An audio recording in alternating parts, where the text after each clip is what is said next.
संघर्ष भरी जिंदगी में ख्वाहिशें हजार रखो। मंजिल मिले या ना मिले कोशिश बरकरार रखो। Welcome back friends, welcome to our study channel move on study. तो फ्रेंड्स, आज मैं आप लोगों के सामने रेलवे एनटीपीसी सीबीटी 2 देने के बाद आज मैं आप लोगों के बीच में एक नई रफ्तार से आप लोगों के बीच में रेलवे ग्रुप डी, जो कि फ्रेंड्स आप लोगों के बीच प्रस्तावित डेट है 17 नवंबर 2025 से, मे भी पॉसिबिलिटी आप लोग का 4 नवंबर 2025 को आप लोग को एब्सोल्युटली पता चल जाएगा कि पेपर होगा कि नहीं। तब तक आप लोग के सामने जो मैं रुक्मणी प्रकाशन का हमेशा आप लोगों के बीच क्वेश्चन डिस्कस करता हूं, आज मैं आप लोगों के बीच में सीट नंबर 8 डिस्कस करने जा रहा हूं। इससे पहले आप लोग देखे हो हमारे चैनल के माध्यम से सीट नंबर 1 से लेकर 7 तक मैं डिस्कस कर दिया हूँ। इससे पहले भी मैं 23 सीट डिस्कस कर दिया था, और इससे पहले आप लोग देखेंगे एनटीपीसी सीबीटी 1 सीबीटी 2 का मैं पूरे के पूरे प्लेटफॉर्म बुक का क्वेश्चन सेट डिस्कस किया हूँ। Then railway LP CBT 1 CBT 2 के सारे क्वेश्चन, चाहे आप लोग टेक्नीशियन की बात करना चाहते हैं या ट्रेड की बात करना चाहते हैं, सारी क्वेश्चन को मैं डिस्कस किया हूँ, आप लोग देख सकते हैं। और अब से मेरा टारगेट होगा आप लोगों के बीच में प्लेटफॉर्म बुक का सीट को डिस्कस करना। देन आप लोगों के बीच में मैं डिस्कस करूँगा आप लोग के बीच में टेक्स्ट बुक का सेट मारने से हमारा मार्क्स कितना आया। देन आप लोग बीच में डिस्कस भी करूँगा हमारे अंदर कमियाँ क्या है, जिसकी वजह से आप लोग सारी चीज़ को मैं डिस्कस करूँगा और क्या करना आगे।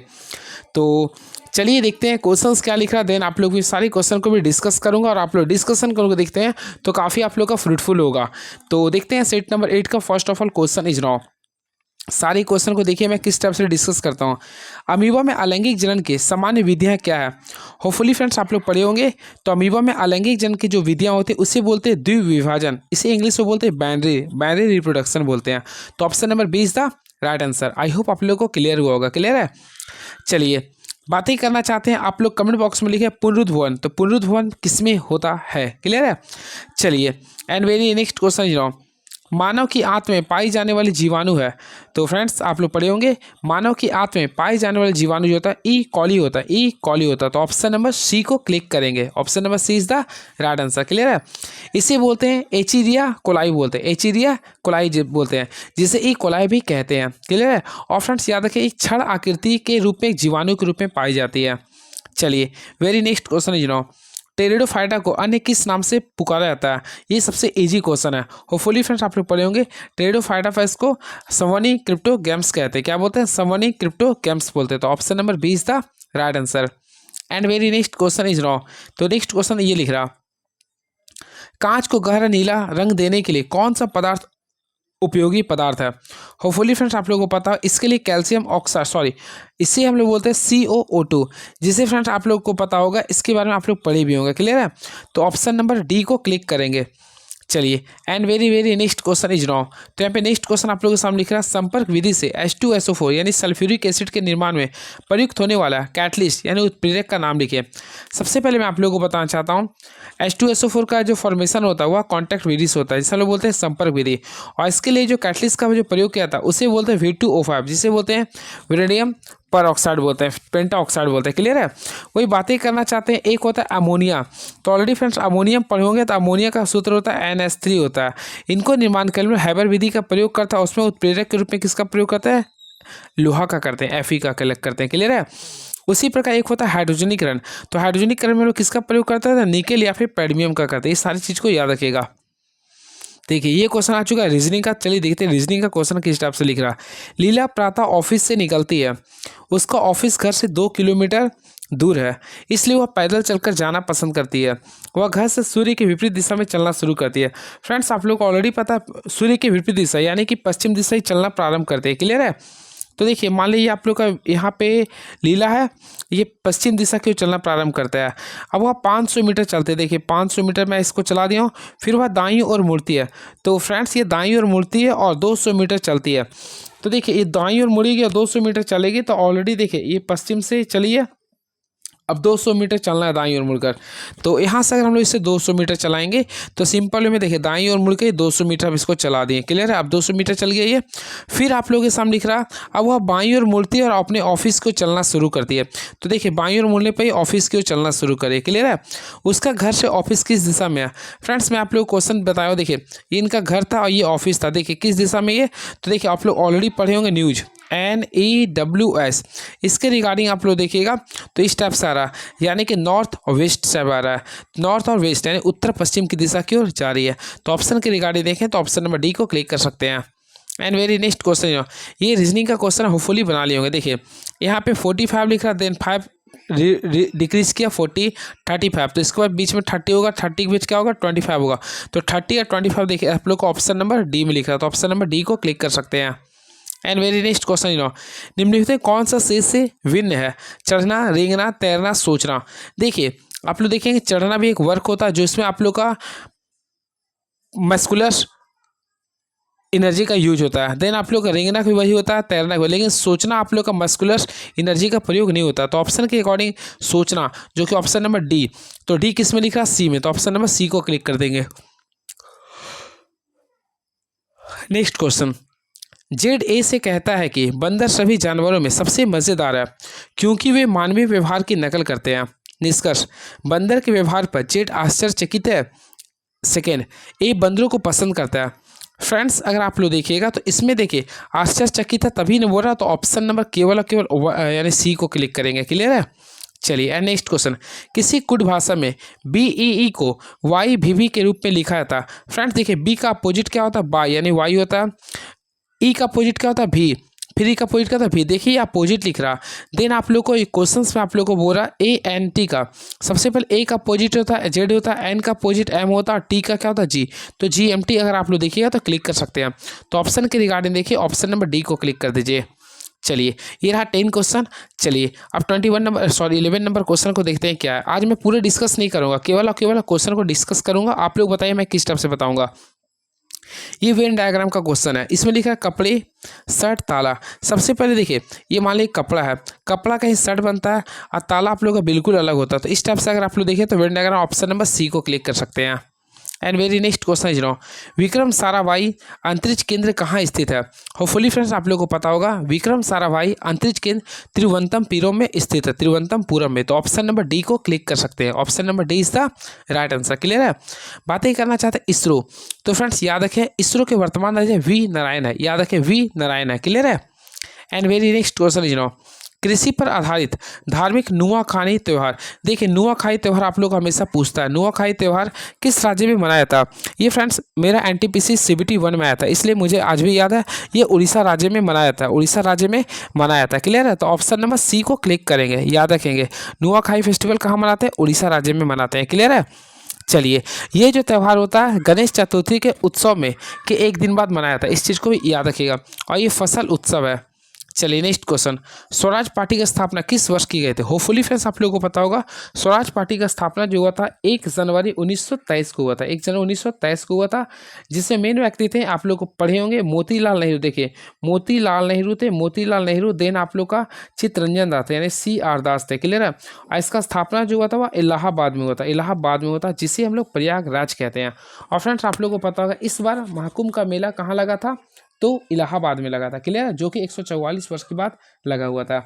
चलिए and very very next question is now, इससे पहले मैं आप लोगों को बताना चाहता हूँ 1925 में, देखिए 1925 में विट्ठल भाई पटेल को स्पीकर केंद्रीय विधायिका मंडल में बनाने में स्वराज पार्टी सफल हुआ था।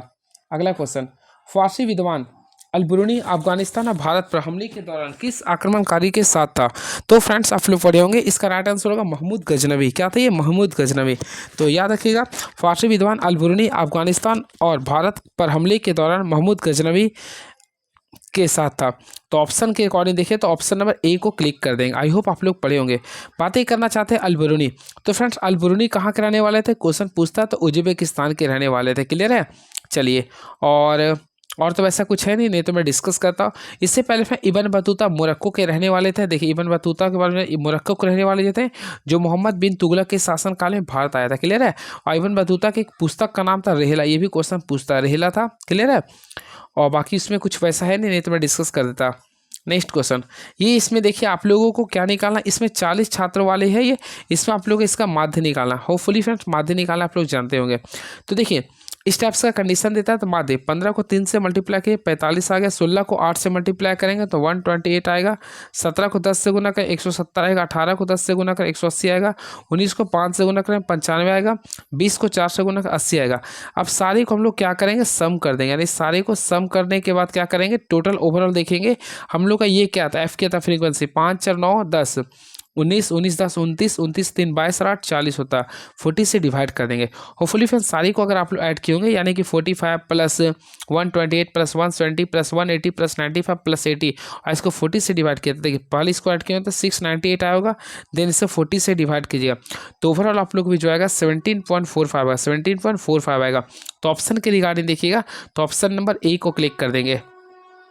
ये देखिए 2 4 8 10 का एलसीएम निकालना। देखिए इसमें डिनोमिनेटर में है, तो जब भी आप लोग को इस टाइप्स का क्वेश्चन आता है फ्रैक्शन वाले में, तो एलसीएम निकालने बोलता है, तो जो न्यूमरेटर होता है उसका एलसीएम निकालेंगे। तो 2 4 8 10 का एलसीएम अगर आप लोग निकालेंगे तो होपफुली 40 आएगा, और 3 9 15 21 का आप लोग को एचसीएफ निकालना पड़ेगा, जो कि 3 होता है। तो 40/3 यानी ऑप्शन नंबर ए को क्लिक कर सकते हैं।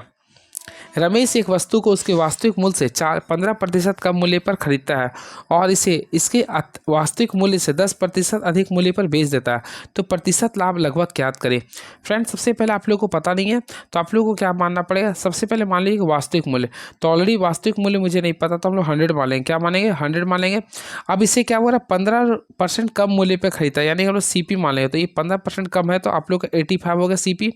अब इसे वास्तविक मूल्य से 10% अधिक पर बेचता है, तो वास्तविक मूल्य में क्या 100 माने थे, अब इसको एमपी जो कर रहे हैं, तो देखिए बेचता है, तो यानी हम लोग एसपी करेंगे ना, सेलिंग प्राइस निकालेंगे। तो होपफुली फ्रेंड देखिए सेलिंग प्राइस निकालें, 100 में से 10% अधिक कर देंगे, तो क्या हो जाएगा 110 हो जाएगा, यानी 110 आ गया। क्लियर है।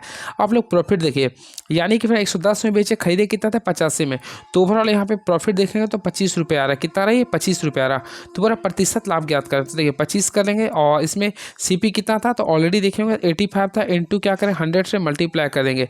देन ओवरऑल सॉल्यूशन किया तो 29.41% आएगा। तो 29.41% इज द राइट आंसर। जो ऑप्शन के अकॉर्डिंग देखिए तो 29.41, ऑप्शन नंबर सी को क्लिक करेंगे। एंड नेक्स्ट क्वेश्चन, जब किसी भिन्न के अंश में 6 जोड़ा जाता है तो भिन्न का मान 3/4 बढ़ जाता है, तो भिन्न के अंश का मान ज्ञात करें। कुछ नहीं करना, आप लोग देख सकते हैं। सबसे पहले जब किसी भिन्न के अंश में, तो अंश में 6 जोड़ रहे हैं, क्लियर है, और मान लीजिए कि भिन्न x/y था, तो भिन्न का मान 3/4 बढ़ जाता है। तो देखिए सबसे पहले भिन्न माने थे xy, ठीक है, x/y 3/4 बढ़ जाता है। तो फ्रेंड्स हम लोग क्या करें, 3/4 बढ़ जाता है ना, तो हम लोग इसके लिए क्या करें 1 + 3/4 कर देंगे। होपफुली यहाँ तक समझ में आ गया होगा। क्लियर है। अब क्या करें, ओवरऑल इसको सॉल्यूशन करेंगे, तो ओवरऑल सॉल्यूशन कीजिएगा तो 3x, देखिए y कैंसिल होगा, तो x का जब वैल्यू देखिएगा तो आप लोग के क्वेश्चन 8 आ जाएगा। क्या आएगा, 8 आएगा। तो ऑप्शन के अकॉर्डिंग ऑप्शन नंबर ए को क्लिक कर दीजिएगा। सब दिल्ली के सभी अक्षरों का उपयोग करके कितनी सार्थक या निरर्थक शब्द बनाए जा सकते हैं। अगर आप लोग क्लास 11 में परमुटेशन एंड कॉम्बिनेशन पढ़े होंगे तो काफ़ी अच्छा बात है। देखिए दिल्ली में टोटल वर्ड्स कितना है, 5 है, सारी वर्ड्स अलग अलग है, ठीक है। तो याद रखिए सभी अक्षरों को एक साथ प्रयोग करने पर बनी शब्दों की संख्या, तो यहाँ पे पी लिख देंगे, पी यानी परमुटेशन होता है, टोटल वर्ड्स 5 है, तो 5 अलग अलग था, तो ये कर देंगे। अब 5 परमुटेशन 5 का रूल करेंगे, तो आप लोगों को फार्मूला पढ़े होंगे NCR का, तो n फैक्टोरियल बाय n-r, तो n का फैक्टोरियल यानी 5 फैक्टोरियल करें, फिर n-r यानी 5 में से 5 फैक्टोरियल को घटा दें तो 0 फैक्टोरियल। अब देखिए 5 का फैक्टोरियल तोड़ेंगे तो ऑलरेडी 20 होता है, 0 फैक्टोरियल होता है 1, तो ओवरऑल सॉल्व कीजिए तो 120 आएगा। क्या आएगा, 120 आएगा। तो राइट आंसर करेंगे 120। अब फ्रेंड्स यहाँ पे क्वेश्चन आता है 5 का फैक्टोरियल हम कैसे निकालेंगे। किसी का फैक्टोरियल निकालने के लिए उससे उल्टा गिनती कर देंगे, 5 × 4 × 3 × 2 × 1 कर देंगे। क्लियर है। चलिए and very next question is now, किसी गतिशील वस्तु द्वारा तय की गई दूरी समय का अनुक्रमानुपाती है तो वस्तु क्या होगा। देखिए इसके लिए आप लोग को पता हो अचर चाल से चल रही है। क्या ये अचर चाल से चल रही है, तो ऑप्शन नंबर बी को क्लिक कर देंगे। चलिए नेक्स्ट क्वेश्चन, भूपेश को कुछ वर्ष तक फसल विफलता का सामना करना पड़ा। जब उसने मिट्टी के पीएच की जांच कराई तो यह लगभग 11.6 था। वह अपने कृषि क्षेत्र की मिट्टी के उपचार के लिए किस यौगिक का उपयोग करेगा।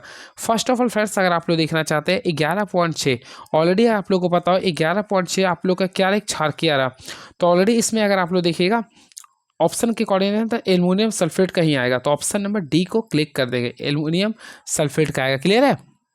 बाकी देखिए अम्लीय मृदा के उपचार के लिए हम लोग किसका प्रयोग करते हैं, CO का यूज कर सकते हैं, या कैल्शियम फैक्टर से अम्लीय का करते थे, तो ऑप्शन के अकॉर्डिंग ऑप्शन नंबर डी को क्लिक कर देंगे। क्लियर है। चलिए और याद रखें मिट्टी के मान 7 से अधिक होने पर यह क्षारीय होता है, इस चीज़ को भी आप लोग को ध्यान में रखना पड़ेगा। क्लियर है। चलिए ओवरऑल नेक्स्ट क्वेश्चन देखते हैं क्या लिख रही है।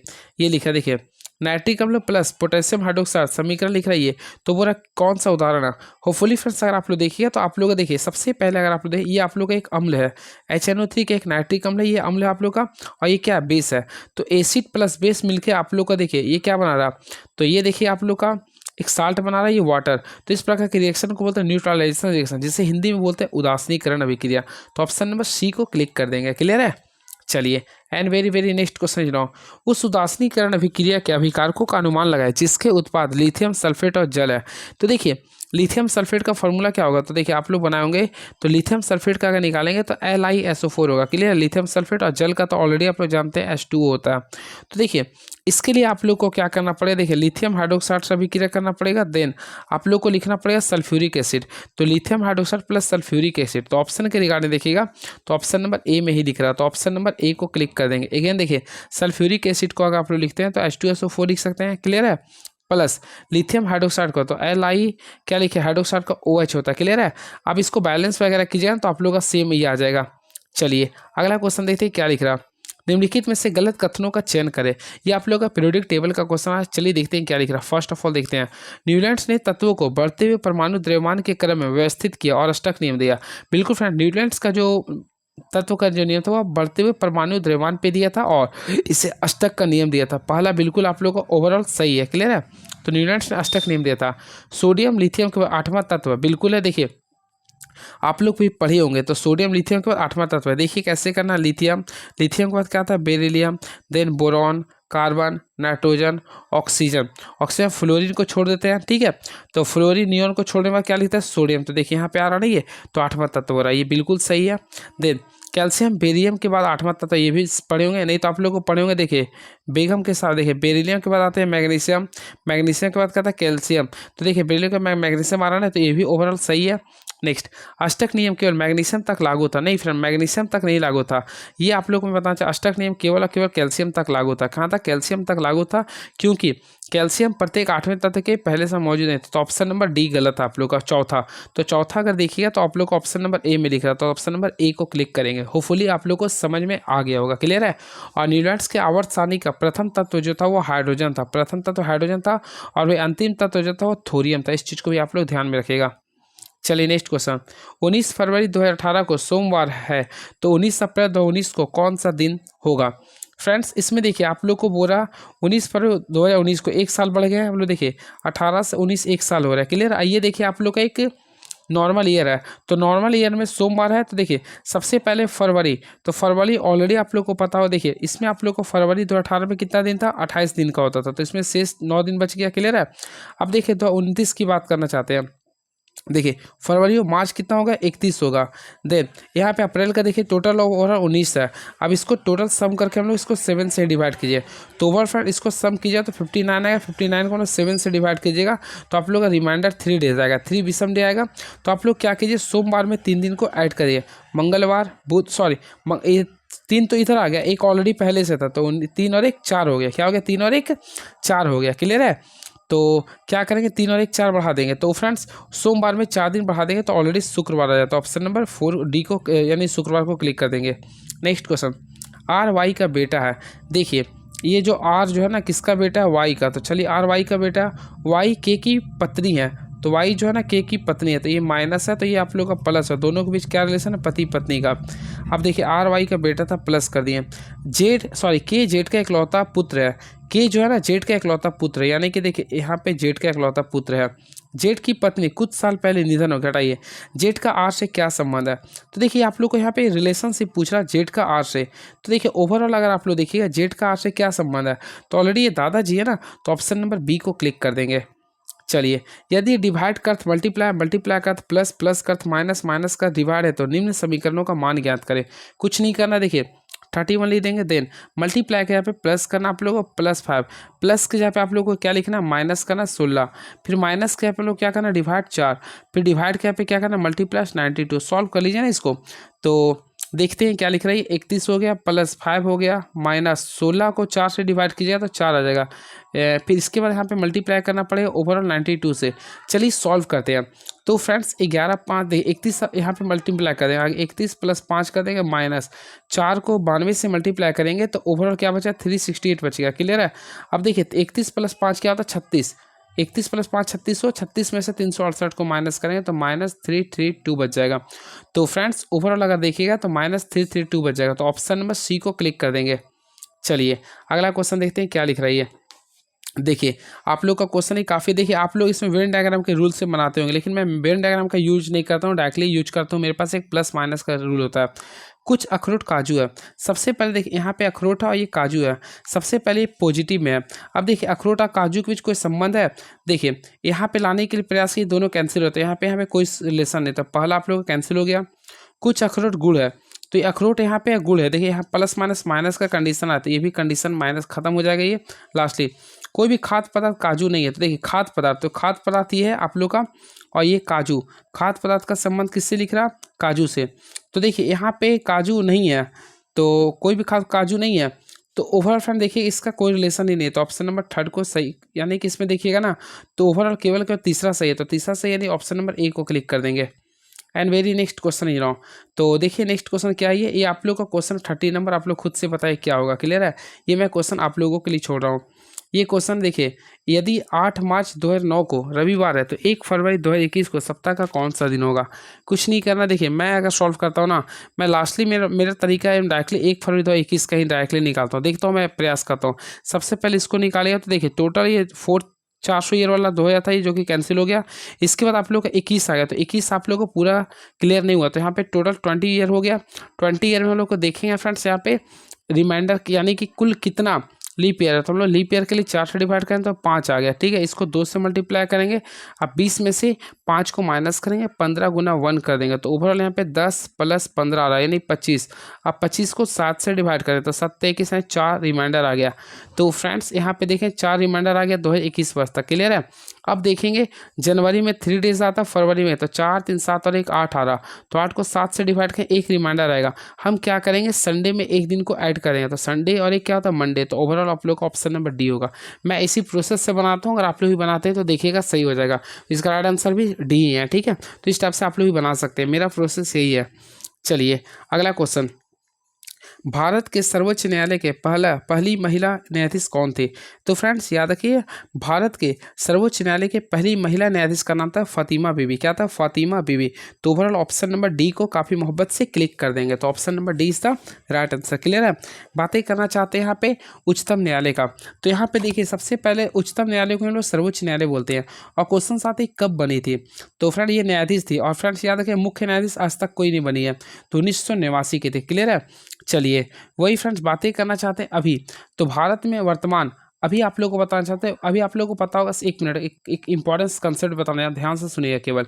आप लोगों को मैं बताना चाहता हूँ, देखिए 2027 में भारत में पहले यानी सुप्रीम कोर्ट की पहली महिला न्यायाधीश बनने वाली है, जो मुख्य न्यायाधीश बनने वाले, उसका नाम क्या होगा। तो फ्रेंड्स आप लोग को पता होगा वीवी, देखिए मैं ले देता हूँ, वीवी नागरत्ना। याद रखें वीवी नागरत्ना बनने वाले 2027 में बने, वीवी नागरत्ना बने, जो कि पहली महिला न्यायाधीश बनेगी, मुख्य न्यायाधीश बनेगी, यानी पहली महिला मुख्य न्यायाधीश, यानी सीजे कौन बने, वीवी नागरत्ना बनेगी।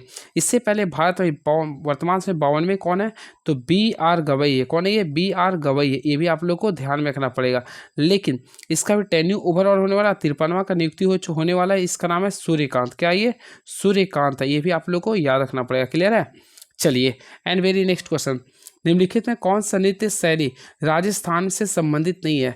देखिए सबसे पहले गणगौर, गणगौर एक राजस्थान का नृत्य है, घूमर भी है और कालबेलिया भी है। तो ये तीनों आप लोग का जो आ रहा है ये राजस्थान से संबंधित है।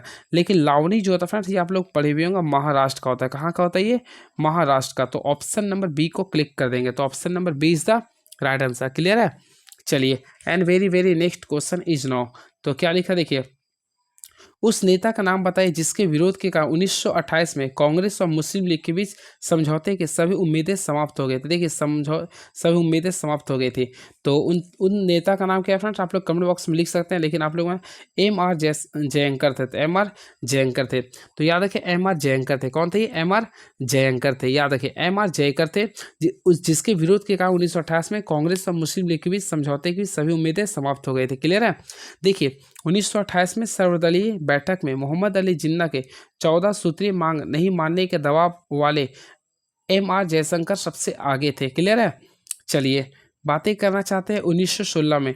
तो फ्रेंड्स आप लोग बताना चाहते हैं 1916 में कांग्रेस और मुस्लिम लीग के बीच लखनऊ समझौता हुआ था, और इसी समय कांग्रेस और मुस्लिम लीग की बैठक लखनऊ में भी हुआ था। क्लियर है, चलिए अगला क्वेश्चन, उन गुफाओं का नाम बताइए जो पश्चिम भारत में धारापुरी नामक द्वीप पर स्थित, देखिए धारापुरी नामक द्वीप पर स्थित है, जिसे 1987 में यूनेस्को लिस्ट में शामिल किया गया था। सबसे पहले फ्रेंड्स का राइट आंसर होगा, देखिए धारापुरी में कौन सा, तो एलिफेंटा की गुफा। तो राइट आंसर होगा ऑप्शन नंबर ए को क्लिक करेंगे। क्लियर है। बातें करना चाहता है एलिफेंटा की गुफा। तो एलिफेंटा की गुफा जो बनाई गए थे वह राष्ट्रकूट के द्वारा बनाया था। किसके द्वारा, तो राष्ट्रकूट शासकों के द्वारा बनाए गए थे। क्लियर है।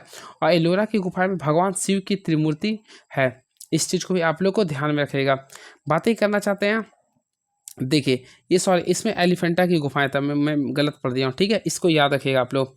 चलिए आप लोग फ्रेंड कमेंट बॉक्स में लिखिए अभी यूनेस्को लिस्ट में भारत के कुल कितने जगह को शामिल किया, यानी कुल कितने धरोहर को शामिल किया गया। आप लोग कमेंट बॉक्स में लिखिएगा, आप लोग कमेंट बॉक्स में लिखिएगा। ओवरऑल फ्रेंड्स आप लोग कमेंट बॉक्स में लिखिए भारत में कुल कितने हैं। आप लोग कमेंट बॉक्स में लिखिए 44 है कि 45 है या 41 है, सारे चीज़ को लिख के दिखाइएगा। क्लियर है। चलिए अगला क्वेश्चन देखते हैं क्या लिख रहा। एक सेल्समैन को 3/4 घंटा में 6 किलोमीटर की दूरी तय करनी होती है। यदि वह कुल समय में 2/3 में 1/2 दूरी तय करती है तो शेष समय में शेष दूरी को तय करने के लिए उसकी चाल कितनी होगी। इससे अगर आप लोग बनाते हैं, सिंपल क्वेश्चन है। सबसे पहले देखिए कंडीशन बेस्ड क्वेश्चन है ये। तो यहाँ पे देखिए शेष बोला था 3 ले देंगे। क्लियर है। अब देखिए शेष 3/4 को माइनस करें यानी 1/4 आ जाएगा। इसको टोटल 4 से 12 आ जाएगा। तो 12 है क्या, बिल्कुल, तो 12 घंटा लिखेंगे। क्लियर है, 12 हो जाएगा। और आप लोगों को समझाना चाहते, देखिए सबसे पहले देखिए 6 किलोमीटर के लिए कुल समय कितना लिख रहा, 3/4 लिख रहा। क्या लिख रहा, 3/4 लिख रहा। तो ओवरऑल आप लोग इसको गुना 6 24, 24 को 3 से डिवाइड कर देंगे। यहाँ तक समझ आ गया। तो टोटल यहाँ से सॉल्व कीजिए। देखिए यहाँ पे थोड़ा सा ध्यान दीजिएगा। सबसे पहले दूरी देखें तो 6 किलोमीटर के लिए दूरी क्या लिख रहा है, देखिए यहाँ पे आप लोग देखिएगा तो हाफ के अनुसार लिख रहा है। ठीक है, तो यहाँ पे टोटल 3 किलोमीटर बच गया। अब देखिए 6 में से 3 को माइनस कर यानी 3 शेषफल बच गया। अब समय देखेंगे, ये 3/4 है। क्लियर है। अब यहाँ पे समय क्या लिखा, 2/3। तो ओवरऑल यहाँ पे भी देखेंगे तो कैंसिल हो गया, 1/2 बच गया। क्या बच गया, 1/2। अब यहाँ से हम लोग क्या करेंगे, 3/4 माइनस 1/2 करें तो 1/4 आवर आएगा। अब हम लोग क्या करेंगे, 3 को हम लोग 1/4 से डिवाइड कर देंगे तो ओवरऑल क्या आएगा, 12 किलोमीटर पर आवर। तो ऑप्शन के रिगार्डिंग देखिए तो ऑप्शन नंबर सी को क्लिक कर सकते हैं। नेक्स्ट, ट्रायंगल PQR में क्यू आर को एस तक इस प्रकार बढ़ाया जाता है ताकि आर एस बराबर RP हो जाए। यदि एंगल PRQ बराबर 70 डिग्री और एंगल QPS बराबर 110 डिग्री है तो कोण PQS का माप क्या होगा। कुछ नहीं करना, सबसे पहले ट्रायंगल PQR ड्रॉ किया। देखिए let us draw our triangle PQR। Friends यहाँ पे देखिए मैं ट्रायंगल शो किया हूँ, P है, ये Q है, आप लोग का ये R है। अब देखिए RS RP हो, देखिए S को बढ़ाना है तो QR को S तक बढ़ाना। चलिए S तक बढ़ा दिया हूँ। अब क्या लिख रहा, RS RP हो जाए। ये RS जो है ना RP हो जाए तो एंगल PRQ। फ्रेंड्स PRQ बोला ना, PRQ, तो PRQ देखिए PRQ का वैल्यू 70 डिग्री लिख रहा। क्लियर है। और QPS का वैल्यू लिख रहा है 110 डिग्री लिख रहा। लेकिन आप लोग QPS का वैल्यू लिख रहा। ठीक है, तो QPS के लिए हम लोग क्या करें, देखिए QPS यानी यहाँ से यहाँ डिग्री लिख रहा है ये। तो आप लोग को बोला एंगल PQS क्या होगा, PQS यानी यहाँ का वैल्यू लिख रहा। फ्रेंड्स सिंपल वे, आप लोग सबसे पहले एंगल RPS निकालिए। तो एंगल RPS निकालिए, फिर एंगल PSR, तो ये निकालिएगा ना। तो सिंपल वे में आप लोग का क्या हो, जो 70 है उसका हाफ कर दीजिएगा। तो देखिए यहाँ पे एंगल मैं निकालना चाहता हूँ PSR, देखिए P है, SR है, तो इस 70 का हाफ कर देंगे तो ओवरऑल क्या होगा, 35 हो गया। क्लियर है। अब देखिए हम क्या करेंगे ट्रायंगल PQS में। तो देखिए यहाँ पे एंगल Q आप लोगों को निकालना, ऑलरेडी 110 यहाँ पे और ये 35 है। 110 और 35 क्या हो रहा, तो फ्रेंड्स 145 हो रहा। तो 180 में से 145 को माइनस कर देंगे तो ओवरऑल क्या बचेगा, 35 डिग्री। तो ऑप्शन नंबर डी को क्लिक कर देंगे। समीकरण 3x² + 5x - a बराबर 0 के मूल एक दूसरे के व्युत्क्रम है तो a का मान ज्ञात करना है। कुछ भी नहीं करना, a का मान जब ज्ञात करना है क्या करना है, देखिए सबसे पहले मूल, तो मान लीजिए पहला मूल है अल्फा। क्लियर है। अब इसके व्युत्क्रम यानी 1/α हो गया। क्लियर है। अब ये दोनों को क्या लिख रहा, एक दूसरे के व्युत्क्रम है तो a का मान ज्ञात करना है। तो देखिए अल्फा इंटू बीटा एच कर लो क्या होता है, C/a होता है। तो c का वैल्यू आप लोग देखिए तो हम यहाँ पे फॉर्मूला ले देता हूँ, C/a होता है। क्लियर है। अब देखेंगे अल्फा का वैल्यू हम अल्फा रहने दिए। अब यहाँ पे देखें 1/α, तो फ्रेंड्स इसको ओवरऑल करेंगे तो ये कैंसिलेशन हो गया, 1 बच गया। अब c के यहाँ पे देखिए तो -a लिख रहा और a के यहाँ पे देखिए 3 है, तो ओवरऑल a का वैल्यू देखें तो -3 आ रहा, जो कि ऑप्शन के रिगार्डिंग देखें तो ऑप्शन नंबर बी को क्लिक कर रहा है। तो ऑप्शन नंबर 20 था right answer. And next question, Shiv Kumar और दिलीप कुमार की वर्तमान आयु का अनुपात 9:10 है। फिर आप लिख रहे हैं 11 वर्ष बाद यह अनुपात 10:11 हो जाएगा। तो शिव कुमार और दिलीप कुमार की वर्तमान आयु ज्ञात करें। कुछ नहीं करना, देखिए सिंपल प्रोसेस है। यहाँ पे 9 था और यहाँ पे 10 था। क्लियर है। अब देखेंगे फ्रेंड्स, ये आप लोग का 10 था और ये आप लोग का 11 था। ओवरऑल देखिए डिफरेंस कितना करा, 1 आ रहा। तो यहाँ पे 1 का जो डिफरेंस ओवरऑल जी लिख रहा ना, 1 का डिफरेंस 11 के इक्वल आ रहा है। क्लियर है। तो हम क्या करेंगे, सबसे पहले अगर निकालना चाहेंगे शिव कुमार तो 11 को 9 से गुना करें, 99 वर्ष आ गया। और वही दिलीप कुमार का याद करें तो 11 को 10 से गुना करें, 110 आ गया। तो 99 और 110 आएगा, जो कि ऑप्शन के अकॉर्डिंग डी को क्लिक कर सकते हैं। चलिए एंड नेक्स्ट क्वेश्चन, इस क्वेश्चन को सॉल्व करना। फ्रेंड्स, स्टेप्स का क्वेश्चन अगर आता है तो आप लोगों को एक फार्मूला को याद करना पड़ेगा। देखिए ये कंटिन्यू पे चलता रहा, तो इसके लिए क्या होता है, देखिए मैं ले देता हूँ, चाहता हूँ। देखिए सबसे पहले एंगल आप लिखना चाहते हैं तो 4a+1 कर दीजिएगा। क्लियर है। 4a+1 कर दीजिएगा और यहाँ पे अगर लिखना चाहता है +-1 कर दीजिए, बाय 2a कर दीजिए। ये होता फार्मूला। तो देखिए 1 है, 1 प्लस कर दिए। 4a, a का वैल्यू 7 है, 7 चौक 28, सॉरी क्या 29, तो √29/2 को 1 से गुना 2 आ गया। तो 1 ± √29/2 है। तो ऑप्शन के अकॉर्डिंग ऑप्शन नंबर बी को क्लिक कर दीजिए। काफ़ी अच्छा क्वेश्चन दिया था। चलिए and very next question is now. तो चलिए देखते हैं क्वेश्चंस नेक्स्ट क्या लिख रही है। ये आप लोग को मैच करना है। तो देखिए पहला अगर आप लोग देखिएगा, ये आप लोग का एसिड का होता है CH3COH। ये हम लोग बोलते हैं इसे एसिटिक हम लोग बोलते हैं। यानी ऑप्शन नंबर सी को करेंगे। CHCl3 ये क्लोरोफॉर्म का होता है, तो हम लोग क्लोरोफॉर्म कर देंगे। यहाँ पे OH होता है एल्कोहल का, तो एथेनॉल कर देंगे। और CH4 क्या होगा, मेथेन का होगा। इसके रिगार्डिंग आप लोग मैच किया तो ऑप्शन नंबर बी को क्लिक कर सकते हैं। चलिए नेक्स्ट क्वेश्चन, इस बार लिखते हैं कौन सा क्रम विद्युत चुंबकीय स्पेक्ट्रम में आवृत्ति के बढ़ते क्रम है। देखिए आप लोग को you have to arrange in the increasing order of frequency. तो देखिए इसके लिए आप लोग को मैं बताना चाहता हूँ, इसमें अगर आप लोग मैच करते हैं तो इसके लिए एक ट्रिक था। सबसे पहले मेरा ये ट्रिक था, देखिए रवि गया, मेरा ट्रिक था रवि गया मुंबई इंडियंस, VUX इसके अकॉर्डिंग फ्रेंड्स, ये आप लोग को मैं बताना चाहता हूँ, ये आप लोग का फ्रीक्वेंसी के अकॉर्डिंग बढ़ते क्रम है। सबसे पहले होता है रेडियो वेव। देखिए मैं आप लोग को बताना चाहता हूँ मेरा ट्रिक क्या था। ये सबसे पहले हम लिखते हैं radio wave, then microwave, then infrared, फिर विजिबल रे, अल्ट्रावायलेट रे, फिर एक्सरे और गामा रे यानी वाई रे। तो फ्रेंड इसके अकॉर्डिंग आप लोग की फ्रीक्वेंसी के रिगार्डिंग है। तो यहाँ पे देखेंगे आप लोग का सबसे पहले रेडियो वेव कहीं नहीं दिख रहा, तो माइक्रोवेव कहीं दिख रहा। हाँ बिल्कुल, तो माइक्रोवेव आप लोग का ऑप्शन नंबर डी से स्टार्ट हो रहा है। देखिए माइक्रोवेव यहाँ पे आ गया, फिर इंफ्रारेड भी आ रहा, विजिबल रे नहीं तो एक्सरे भी है, गामा रे, तो ऑप्शन नंबर डी को क्लिक कर सकते हैं। तो ओवरऑल ऑप्शन नंबर डी को क्लिक कर सकते हैं। क्लियर है। याद रखिएगा विद्युत चुंबकीय तरंग का आवेश शून्य होता है। क्या होता है, ये शून्य होता है। बातें करना चाहते हैं एक्स किरण का, तो फ्रेंड्स एक्स किरण की खोज जो किया था रॉन्जन के द्वारा किया गया था। किसके द्वारा किया गया था, रॉन्जन के द्वारा किया गया था। वही गामा किरण, तो याद रखिए गामा किरण का उच्च ऊर्जा एवं आवृत्ति तरंग होता है, याद रखिएगा। चलिए अगला क्वेश्चन, गन पाउडर मिश्रण होता है। तो फ्रेंड्स ओवरऑल मैं बताना चाहता हूँ, गन पाउडर जो मिश्रण होता है potassium nitrate plus sulphur plus charcoal का होता है। तो ऑप्शन के अकॉर्डिंग ऑप्शन नंबर ए को क्लिक कर सकते हैं। Option number A is the right answer. वंशागति का जीन मत किस वैज्ञानिक ने प्रतिपादित किया था। तो जीन जो दिया था वंशागति बोला, देखिए वंशागति बोला तो TH मॉर्गन ने दिया था, TH मॉर्गन ने। तो ऑप्शन नंबर डी को क्लिक करें, TH मॉर्गन ने किया था। क्लियर है। और फ्रेंड्स मैं आप लोग को बताना चाहता जीन शब्द जो दिया था वह जोहानसन ने दिया। किसने दिया था, जोहानसन ने दिया था। इस चीज़ को भी आप लोगों को ध्यान में रखना पड़ेगा। और बातें करना चाहे वाल्डेयर, तो वाल्डेयर ने किस शब्द का दिया था, तो गुणसूत्र। तो गुणसूत्र किसने दिया था, तो वाल्डेयर ने। और जोहानसन ने किस वर्ड्स का दिया था, तो जीन वर्ड्स का दिया था। ये सारे पॉइंट्स को ओवरऑल याद रखिएगा। चल इसको मैच करते देखते हैं क्या ये दिख रहा है B1। तो फ्रेंड विटामिन बी और सी जो होता है वो आप लोगों को पता होगा जल में घुलनशील होते हैं। क्लियर है। तो B1, तो फ्रेंड्स ऑलरेडी पता है B1 को हम लोग क्या बोलते हैं, थायमिन। क्लियर है। B2 को क्या बोलते हैं, राइबोफ्लोविन है ऑप्शन में बिल्कुल। अब B3 को हम लोग बोलते हैं नियासिन। क्लियर है। अब B5 को बोलते हैं पेंथोनोइक अम्ल। तो इस टाइप से आप लोग कर सकते हैं। तो ओवरऑल पहला का आंसर यानी ए का होगा 4 में। तो ए का 4 कहाँ लिख रहा, तो ए का 4 अगर आप लोग देखिएगा तो ऑप्शन नंबर सी में ही आ रहा। तो ऑप्शन नंबर सी को क्लिक कर देंगे। और याद रखें B1 की कमी से, B1 की कमी से होता है बेरी रोग होता है, वही B2 की कमी से होता है एनीमिया रोग होता है। क्लियर है। चलिए नेक्स्ट क्वेश्चन, ये रीजनिंग आप लोगों के लिए, आप लोग बताइए क्या होगा।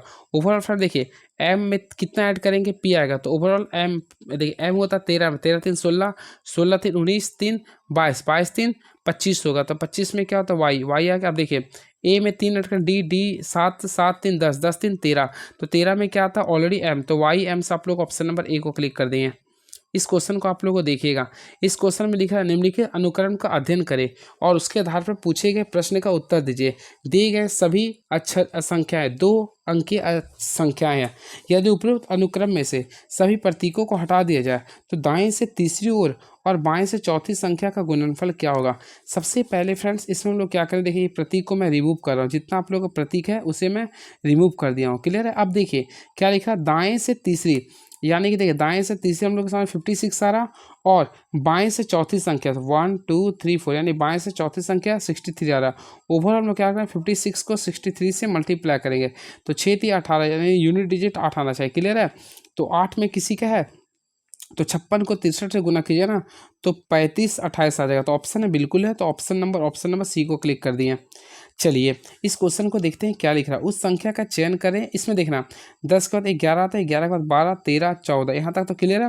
121 144 169 196, तो 196 क्या होता है 225, तो ओवरऑल में क्या करेंगे 225, जो कि ऑप्शन नंबर डी को क्लिक करेंगे। काफ़ी अच्छा क्वेश्चन है, होपफुली आप लोग देख रहे होंगे। ये क्या लिख रहा है, यदि प्लस का अर्थ माइनस, माइनस का अर्थ गुना, गुना का अर्थ भागा, भागा का अर्थ प्लस है तो इसमें खाली स्थान को बनाना है। फ्रेंड्स कुछ नहीं करना, देखिए मैं जो बता रहा हूँ आप लोग बना लीजिएगा। देखिए 88 कर दिया हूँ, डिवाइड, तो डिवाइड का अर्थ लिख रहा प्लस लिख दिया हूँ 60, मल्टीप्लाई के यहाँ पे क्या लिख रहा, तो मल्टीप्लाई का ये लिख रहा माइनस, माइनस का अर्थ लिख रहा मल्टीप्लाई 7, प्लस का अर्थ लिख रहा -10, मल्टीप्लाई के यहाँ पे डिवाइड लिख रहा है 2। इसको बोर्ड मास के तरीके से सॉल्व किया तो 1 1 1 आएगा, यानी कि 111 आएगा। तो option number D is the right answer. चलिए एक और क्वेश्चन आ गया, देखते हैं इसको क्या करना है। ये फ्रेंड्स ये आप लोग का आ गया सेटिंग अरेंजमेंट का क्वेश्चन। होपफुली ऐसा क्वेश्चन पूछेगा जो कि काफ़ी बढ़िया होता है। मैं बोलता हूँ आगे आप लोग जब क्वेश्चन सॉल्व कीजिएगा ना, आगे जो आप लोग 1 टाइम अटैम्प्ट करते हैं आगे इजी क्वेश्चन को लिखिएगा और लास्ट में इस क्वेश्चन के पीछे बनाने का प्रयास करिए, देन आप लोग को प्रॉफिट होगा। चलिए 8 दोस्त एक वर्गाकार मेज के चारों ओर मेज के केंद्र की ओर मुख करके बैठे हैं। उसमें 4 दोस्त मेज के कोनों पर, शेष 4 दोस्त मध्य में बैठा हुआ। तो ये देखिए ये लिख दिया, अमन प्रिया के बाईं ओर से चौथे स्थान पे, लक्ष्य प्रिया और साक्षी दोनों के बीच के बगल में बैठा, उत्कर्ष साक्षी के बाईं और चौथे स्थान पर बैठा है, रिद्धि उत्कर्ष के दाईं ओर ठीक बगल में बैठे, प्रिया विधि के बाईं ओर ठीक बगल में बैठे, विधि तेजस्वी के दाईं ओर से चौथे स्थान पर बैठी है, अमन के दाईं ओर ठीक बगल में कौन बैठा है, ये बैठी है। कुछ भी नहीं करना है। देखिए सबसे पहले आप लोगों को क्या करना है, एक वर्ग बनाना। तो देखिए वर्ग बना दिया हम लोग, ठीक है। अब देखेंगे इसको किस टाइप से करना है, चलिए बातें करना चाहते हैं, देखते हैं। सबसे पहले क्या करना, टोटल 8 लोगों को बैठाना, 1 2 3 4, देख लीजिए इस टाइप से कीजिए, टोटल 8 लोग बैठ गया। मैं डायरेक्टली बता देना चाहता हूँ, यहाँ पे देख लीजिए प्रिया है, यहाँ पे लक्ष्य हो जाएगा, यहाँ पे साक्षी हो जाएगा, तेजस्वी हो गया, यहाँ अमन हो गया, यहाँ पे रिद्धि होगा और यहाँ पे उत्कर्ष होगा और ये आप लोग का विधि होगा। तो अगर अमन के दाईं और ठीक बगल में कौन है, तो फ्रेंड्स अगर आप लोग देखिए अमन के ठीक दाईं और ठीक बगल में, तो अमन के ठीक दाईं और ठीक बगल में कौन है, तो अमन, तो अमन के दाईं ओर कौन, 30 है तेजस्वी। तो ऑप्शन के अकॉर्डिंग डी को क्लिक कर देंगे। आप लोग बना लीजिएगा, क्लियर है। ये भी आप लोग को मैच करना है। तो देखिए एन का ई से कौन सा रिलेशन है, तो देखिए एन का होता है 14 और ई का होता है 5, तो कोई रिलेशन है नहीं है। एल का होता है 12, पी का होता है 2, एक्स का होता है 24 होता है और एच का होता है 8, भी का होता है 22 और डी का होता है 4। तो इसके अकॉर्डिंग अगर आप लोग देखिएगा ना, इसके अकॉर्डिंग अगर आप लोग देखिए तो कौन सा बोला असंगत युग्म को ज्ञात करना है। ठीक है देखता हूँ, देखिए ये एन का होता है 14 और ई का होता है 5 कर दिए, एल का होता है कितना 12, अब देखिए बी का होता है 2, एक्स का कितना होता है 24 होता है और एच का होता है 8 होता है ना, हाँ 8 होता है। ठीक है, अब भी का कितना होता है 22 होता है, डी का कितना होता है 4 होता है। फ्रेंड्स थोड़ा सा आप लोगों को देखना पड़ेगा कैसे क्या करना है। मेरा माइंड में काम किया, देखिए सबसे पहले 1 को 2 से मल्टीप्लाई 2 आ गया, 2 को 2 से मल्टीप्लाई किया 4 आ गया, 2 को 4 से मल्टीप्लाई 8 आ गया, लेकिन 4 को 1 से गुना किया तो 4 है, लेकिन यहाँ पे 5 लिखा है, इसलिए ऑप्शन नंबर ए एक असंगत है। अच्छा क्वेश्चन था ये। उत्तरी मध्य हिमालय पर्वत श्रृंखला जो 1801 से लेकर 3001 मीटर और दक्षिणी नीलगिरी उच्च पर्वत श्रृंखलाओं में किस प्रकार के पेड़ पाए जाते हैं। तो इसे अगर आप लोग पढ़े होंगे तो राइट आंसर होगा ऑप्शन ए होगा, ओक जूनिपर और मेपल होगा। तो ऑप्शन नंबर ए को क्लिक कर देंगे। निम्नलिखित में कौन सा भारतीय संविधान का संघीय विशेषता नहीं है। देखिए संघीय विशेषता पढ़ा लिखा, शक्तियों का विभाजन बिल्कुल है, ये लिखित संविधान बिल्कुल है, अखिल भारतीय सेवाएं, तो फ्रेंड अखिल भारतीय सेवाएं एक भारत के प्रकार का संघीय व्यवस्था नहीं है, तो ऑप्शन नंबर सी को क्लिक करेंगे। बाकी दोहरी सरकार भी है, क्लियर है, तो ऑप्शन नंबर सी को क्लिक करेंगे।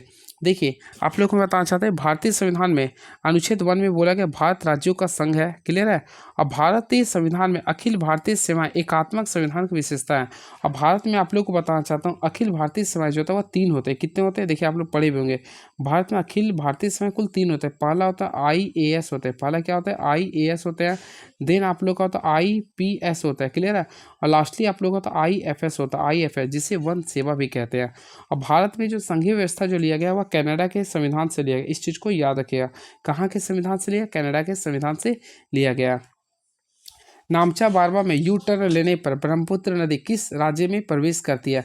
फ्रेंड्स मैं आप लोग को बताना चाहता हूँ, नामचा बारवा के बारे में सुनेंगे ना, तो ये अरुणाचल प्रदेश में टर्न लेती है। तो ऑप्शन नंबर ए को क्लिक करेंगे, तो ऑप्शन नंबर ए को क्लिक करेंगे, क्लियर है। चलिए, विधान परिषद के अध्यक्ष होते हैं, ऑप्शन लिख रहा है विधान परिषद के सदस्यों द्वारा निर्वाचित, मुख्यमंत्री और मंत्रिमंडल द्वारा निर्वाचित। देखिए मुख्यमंत्री और मंत्रिमंडल से कोई लेना देना नहीं होता, तो मुख्यमंत्री कहते हैं राज्यपाल से भी कोई लेना देना नहीं होता। तो ऑप्शन के रिगार्डिंग याद रखिएगा, विधान परिषद के अध्यक्ष होते हैं वह विधान परिषद के सदस्यों द्वारा निर्वाचित होते हैं। तो ऑप्शन नंबर ए को क्लिक करेंगे, क्लियर है। चलिए, और याद रखिएगा किसी राज्य में विधान परिषद की स्थापना और समाप्ति का प्रावधान जो किया गया ना, वह भारतीय संविधान के आर्टिकल नंबर 169 में किया गया, क्लियर है। और विधान परिषद राज्य विधानमंडल का उच्च सदन होता है। और भारत में कुल ऐसे 6 राज्य हैं जहाँ पे विधान परिषद, उसके लिए एक ट्रिक है, थोड़ा आप लोग कम बात कीजिए, थोड़ा कम बात कीजिए, ज़्यादा बात कर रहे हैं। तो देखिए यहाँ पे लिखिए कम बात। अब देखिए यहाँ पे ट्रिक आता है, के से कर्नाटक, यू से उत्तर प्रदेश, एम से महाराष्ट्र, बी से बिहार, ए से आंध्र प्रदेश, टी से तमिलनाडु, सॉरी तेलंगाना। ये आप लोग का 6 राज्य ऐसे हैं जहाँ पे विधान परिषद है, क्लियर है। चलिए, अब भारतीय संविधान का अनुच्छेद 171 के अनुसार विधान परिषद की संरचना का उल्लेख किया गया, ये भी याद रखिएगा। ये क्वेश्चन है, 1400 रुपये की राशि पर 20% वार्षिक ब्याज की दर से 18 माह का चक्रवृद्धि ब्याज क्या होगा? कुछ नहीं करना, सबसे पहले 18 माह को आप लोग ईयर में बदलिए। तो देखिए एक साल 1/2 होगा, यानी कि सिर्फ अगर आप लोग तोड़िएगा तो टोटल कितना है, 1.5 वर्ष आ गया ना। तो हम क्या करेंगे, सबसे पहले 20% था ना ये, तो 20% के अकॉर्डिंग सबसे पहले 1.5 वर्ष निकालें, तो 20 प्लस क्या करें 10 कर सकते हैं, प्लस यहाँ पे दोनों को मल्टीप्लाई 20 गुना 10 कर देंगे, ओवरऑल यहाँ पे क्या करेंगे 100 से डिवाइड करेंगे, तो यहाँ पे टोटल करेंगे तो 32% आ गया। क्या आ गया 32% आ गया। और हम क्या करेंगे सिंपल वे में 1400 का 32% निकाल दीजिए ना, तो देखिए 0 0 कैंसिल हो गया, 14 को 32 से गुना करेंगे तो ओवरऑल 4 4 8 आ जाएगा, यानी कि 448 आएगा। तो ऑप्शन है क्या? हाँ बिल्कुल, तो ऑप्शन नंबर डी को क्लिक कर सकते हैं। काफ़ी सुंदर क्वेश्चन था, आप लोग बनाए होंगे, क्लियर है। चलिए, एंड वेरी नेक्स्ट क्वेश्चन है जनाब। देखिए 18 माह को मैं चेंज कर दिया था, इसलिए आप लोगों को अगर दिक्कत हुआ तो बोलिएगा। एक और ट्रिक है, देखिए 20% था ना, तो 20% को तोड़िए तो 1/5 आ जाएगा। इस टाइप से आप लोग कर सकते थे। देखिए 5 से आगे 6 बढ़ा देंगे, ठीक है। फिर देखिए इसको क्या 1/2 से डायरेक्टली 1 × 10 कर दीजिएगा, तो यहाँ पे 10 हो जाएगा × 11। आप थोड़ा सॉल्व कीजिएगा तो देखिएगा, ये 10 × 5 = 50 हो गया, 10 × 6 = 66 हो गया। आप लोग को यहाँ पे देखना 50 को कितना से आप लोग मल्टीप्लाई किए 1400 आएगा। तो यहाँ पे देखिए इसी को डायरेक्टली सॉल्व करिएगा ना, तो फिर यहाँ पे क्या किया 66 गुना 1400 कीजिएगा, और ओवरऑल इसको कितना से डिवाइड कर 50 से 0 कट गया, तो ओवरऑल सॉल्व किया तो आप लोग को 448 आ जाएगा। नेक्स्ट क्वेश्चन, 2000 रुपये की राशि पर 1 पैसा प्रति रुपये प्रति माह की दर से 4 वर्ष का साधारण ब्याज कितना होगा? कुछ नहीं करना है, आप लोग को PRT पता है, तो देखिए P का वैल्यू कितना है, ये 2000 है, क्लियर है। R का वैल्यू लिख रहा कितना, 1 पैसे प्रति रुपये प्रति माह, तो प्रति रुपये माह यानी कि 12 हो गया, गुना रेट कितना था 4 था, है ना। तो आप लोग यहाँ से हम लोग क्या करेंगे, सिंपल वे में 100 से डिवाइड कर दीजिए, कितना आ रहा है 960 रुपये, कितना है 960 रुपये। तो ऑप्शन के अकॉर्डिंग करेंगे तो ऑप्शन नंबर डी को क्लिक कर देंगे। चलिए इस क्वेश्चन को देखते हैं क्या लिखा है। क्रमशः 10 सेंटीमीटर 12 सेंटीमीटर के बाहरी और आंतरिक व्यास के एक खोखले गोले को पिघलाया जाता है और 10 सेंटीमीटर के आधार व्यास वाले एक लंबवृत्तीय शंकु के आधार में ढालकर एक और ठोस बनाया जाता है। शंकु की ऊंचाई ज्ञात करना। जब भी किसी चीज़ को किसी शेप में बदलते हैं तो हम लोग क्या करते हैं, दोनों को वॉल्यूम को इक्वल करते हैं। फ्रेंड्स अगर आप लोग देखिए, सबसे पहले आप लोग यहाँ पे क्या लिख रहा है, कौन लिख रहा, देन आप लोगों का क्या लिखा था, खोखला गोला। तो हम लोग जानेंगे कौन का वॉल्यूम क्या, तो 1/3 पाई आर स्क्वायर होता है, तो 1/3 कर देंगे पाई आर। तो फ्रेंड्स आर देखिए, आर देखेंगे तो आर यहाँ पे लिखा 10 का आधा क्या होता है 5, तो 5 का स्क्वायर कर देंगे, नहीं 25 कर देंगे, और एच इसका निकालना था, एच कर देंगे बराबर गोले का। तो गोले का होता है 4/3 पाई आर क्यूब होता है, तो 4/3 पाई आर क्यूब के लिए हम लोग क्या करें, बड़ा आर में से छोटा आर। तो देखिए 10 का क्यूब करेंगे तो ऑलरेडी आप लोगों को पता है, सॉरी 10 का हाफ करेंगे 5 का क्यूब करेंगे 125 आएगा। देन 6 का आधा होता है 3 का क्यूब करेंगे 27 आएगा। अब यहाँ से सॉल्व कर लीजिएगा खुद से, ये 3 कैंसिल, पाई पाई कैंसिल हो गया। तो फ्रेंड्स ओवरऑल आप लोग सॉल्व कीजिएगा ना, तो ये 25 है, यहाँ पे एच आ गया आप लोगों का, क्लियर है। अब यहाँ पे 4 है, अब यहाँ पे 125 में से 27 को माइनस करेंगे तो 98 आएगा, क्लियर है।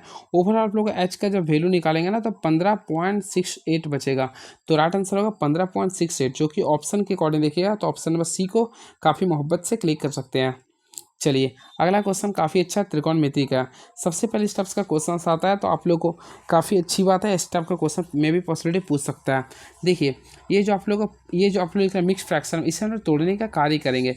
तो देखिए अगर आप लोग तोड़िएगा तो 79 को 2 से मल्टीप्लाई करेंगे और 51 ऐड कीजिएगा, तो ओवरऑल इसको तोड़िएगा तो 209 बाय कितना आएगा, 17 आ जाएगा, ठीक है, 79 आएगा। और आप लोग को सॉल्व करना, देखिए सेके प्लस टेन ए बाय सेके माइनस टेन ए है। तो फ्रेंड्स इसे हम लोग क्या करेंगे, इसमें सबसे पहले क्या बोलते हैं उसे, एक मेथड बोलते हैं, मेरा माइंड में नहीं आ रहा, हिट एंड ट्रायल मेथड नहीं, एक मेथड होता है कॉम्पेंटो एंड डिनोमिनेटर, कॉम्पेंटो रूल का यूज करेंगे। इसमें क्या करते हैं, देखिए ये देखिए दोनों डिनोमिनेटर और नोमिनेटर को ऐड करते हैं शुरू में। तो सेके प्लस टेन ए प्लस सेके माइनस टेन ए कीजिएगा तो टेन टेन कैंसिल होगा, तो ओवरऑल केवल और केवल क्या बचेगा, 2 सेके बचेगा, क्या बचेगा, 2 सेके बचेगा ओवरऑल। नीचे क्या होता ना, सेके माइनस इसको में आप माइनस कीजिएगा, तो यहाँ से अगर आप लोग माइनस कीजिएगा तो आप लोगों के सामने बचेगा 2 टेन ए बचेगा, क्या बचेगा, 2 टेन ए बचेगा। जस्ट लाइक सेम आप लोग यहाँ पे क्या आता, देखिए 209 लिखा था ना, तो 209/79 आया था। तो हम लोग क्या करें, आगे दोनों को ऐड करेंगे, तो 209 और 79 को ऐड करें तो 288 आएगा, फिर 209 में से 79 को माइनस करेंगे तो 130 आ गया, 130। ये दोनों को कैंसिल कर दिए। अब देखिए सेके बाय टेन ए करेंगे, तो फ्रेंड्स ऑलरेडी आप लोगों को पता है इसका सेके बाय टेन ए कीजिएगा तो ये यहाँ पे 1 बाय, देखिए सेके को क्या लिखे 1 बाय कॉस कीजिएगा और 10 को लिखे सैन बाय कॉस, तो कॉस कॉस कैंसिल हो जाएगा, तो क्या बचेगा सैन, तो सैन थीटा आ जाएगा आप लोग के सामने 130/288 आ जाएगा, क्लियर है। तो ओवरऑल आप लोग इसको सॉल्व कीजिएगा तो सैन ए निकालना, देखिए सैन ए निकालना ना तो ये अपोजिट हो जाएगा। तो फ्रेंड्स 130 का हाफ क्या होगा, 65 हो जाएगा, 288 का क्या होगा 144 हो जाएगा। तो 100 यानी कि हाँ 65 बता 144, यानी ऑप्शन नंबर बी को क्लिक कर देंगे। चलिए अब नेक्स्ट क्वेश्चन देखते हैं क्या लिख रहा है। इस क्वेश्चन को आप लोगों को सॉल्व करना है, तो इसमें थोड़ा सा कंसंट्रेट कीजिएगा। तो ये जो फार्मूला है देखिए सैनसी प्लस सैंडी के फार्मूला पे बेस्ड ऑन है। तो आप लोगों को फ्रेंड्स बताना चाहता हूँ सैनसी प्लस सैंडी का फार्मूला था 2 sin C plus D by 2 into cos C minus D by 2 होता है। तो यहाँ पर आगे लिखे 2 होता sin C plus D by 2, तो सैन लेते सी प्लस डी, तो 13 26 यहाँ पे क्या कीजिए ना 2 sin C plus D by 2 into cos C plus D by 2 कीजिएगा। तो एक काम कीजिए ना, इस टाइप से अगर नहीं हो रहा ना तो आप लोग एक फार्मूला यूज कर सकते हैं। दोनों साइड क्या कीजिए, देखिए दोनों साइड आप लोग सिंपल वे में क्या कीजिए, इसको tan के रूप में लाने का प्रयास कीजिए। तो दोनों साइड हम लोग क्या करते हैं, sin से डिवाइड करते हैं। चलिए sin से डिवाइड कीजिए, दोनों से डिवाइड कीजिए। तो cos sin, देखिए ये क्लास 11th का क्वेश्चन, sin 13 डिग्री, तो दोनों साइड sin 13 डिग्री डिवाइड कीजिए, तो cos 13/sin 13 का डिवाइड कीजिए, क्या आ जाएगा, cot 13 डिग्री आया, बिल्कुल आ गया, प्लस sin कैंसिल हो तो केवल 1 बचेगा, क्लियर है। हम एक काम करते हैं cos से डिवाइड करते हैं, तो cos डिवाइड किए तो केवल 1 बचेगा। फिर देखिए sin 13 degree plus cos 13 degree है, तो यहाँ पे कीजिए तो tan 13 डिग्री आ जाएगा, tan 13 डिग्री आ जाएगा, क्लियर है। ओवरऑल यहाँ पे करें तो 1 माइनस tan 13 डिग्री आएगा, यहाँ तक समझ में आ गया होगा। अब देखिए 1 वैल्यू किसका होता है, tan 45 का होता है। फ्रेंड्स हम लोग यहाँ पे क्या करें, tan 45 लिख सकते हैं, बिल्कुल लिख सकते हैं, माइनस यहाँ पे क्या आप लोग का सॉरी प्लस यहाँ पे करेंगे tan 13 डिग्री आ रहा है, क्लियर है। अब ओवरऑल यहाँ पे आप लोग लिखिए तो tan आ रहा 45 डिग्री माइनस tan 13 डिग्री आ रहा। ये देखिए tan a प्लस बी का फार्मूला पे आ गया, तो क्या होता है tan a plus tan b बटा 1 minus tan a into tan b होता है। तो देखिए a प्लस बी, तो tan 45 प्लस 13 को ऐड करेंगे, तो ओवरऑल आप लोग यहाँ पे देखिए tan 45 प्लस 13 ऐड किया, यानी 45 डिग्री था प्लस 13 था।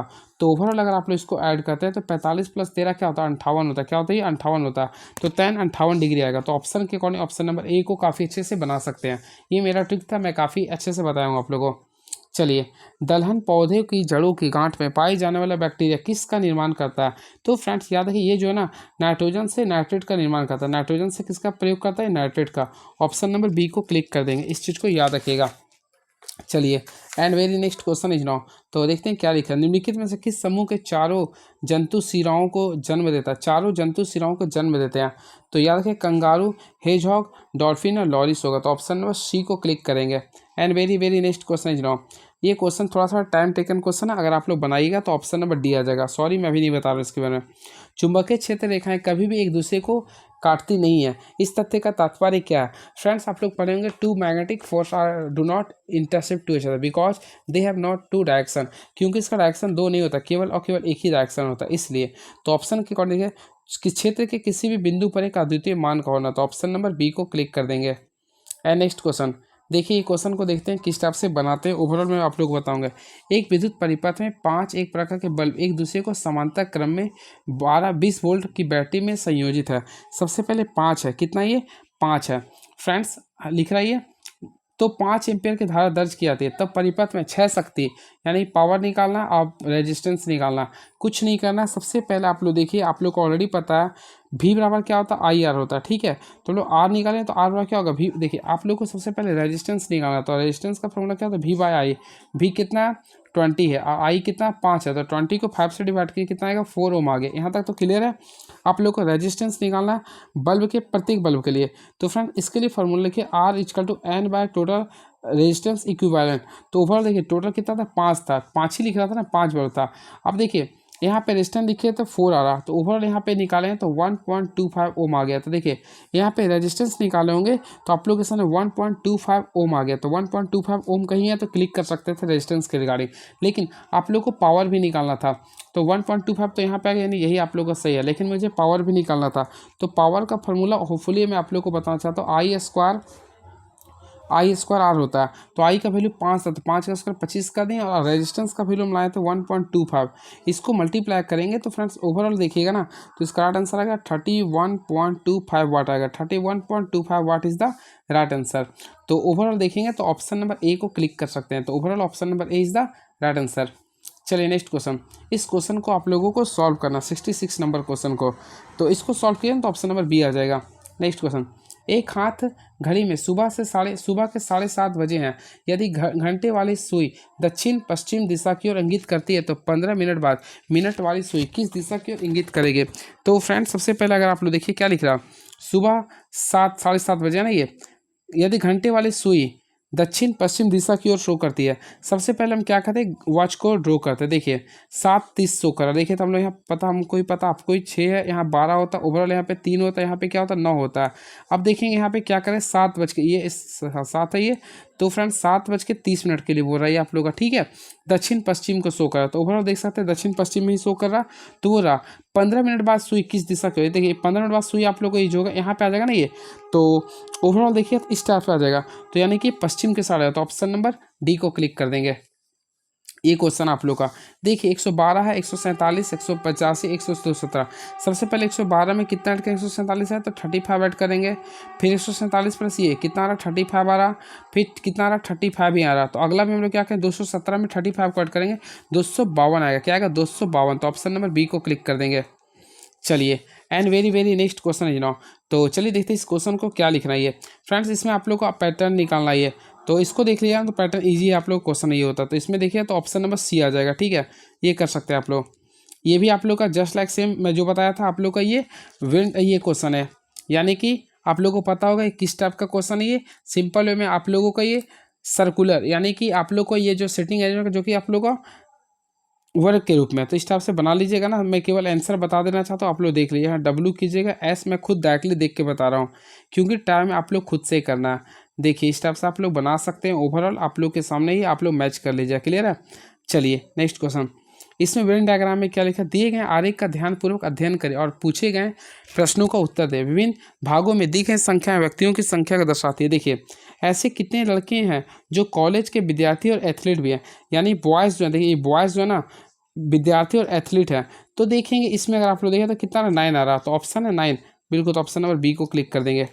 उपराष्ट्रपति का चुनाव लड़ने के इच्छुक उम्मीदवार के जमानत राशि के तौर पर कितनी राशि जमा करनी होती है?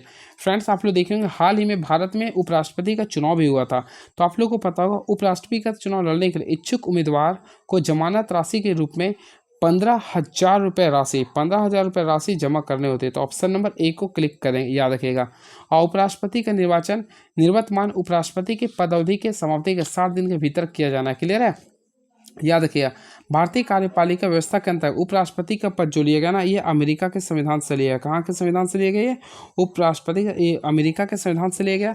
और अनुच्छेद 64 के अनुसार, अनुच्छेद देखिए मैं लिख देता हूँ, अनुच्छेद 64 के अनुसार देखिए आर्टिकल, तो फिर याद रखिए आर्टिकल 64 के अकॉर्डिंग उपराष्ट्रपति राज्यसभा का पदेन सभापति होता है, और आर्टिकल 89 के अकॉर्डिंग भी पदेन सभापति होते हैं उपराष्ट्रपति। क्लियर है? और भारतीय संविधान का आर्टिकल नंबर 63 में उपराष्ट्रपति के पद का प्रदान किया गया। इस चीज़ को याद रखिएगा।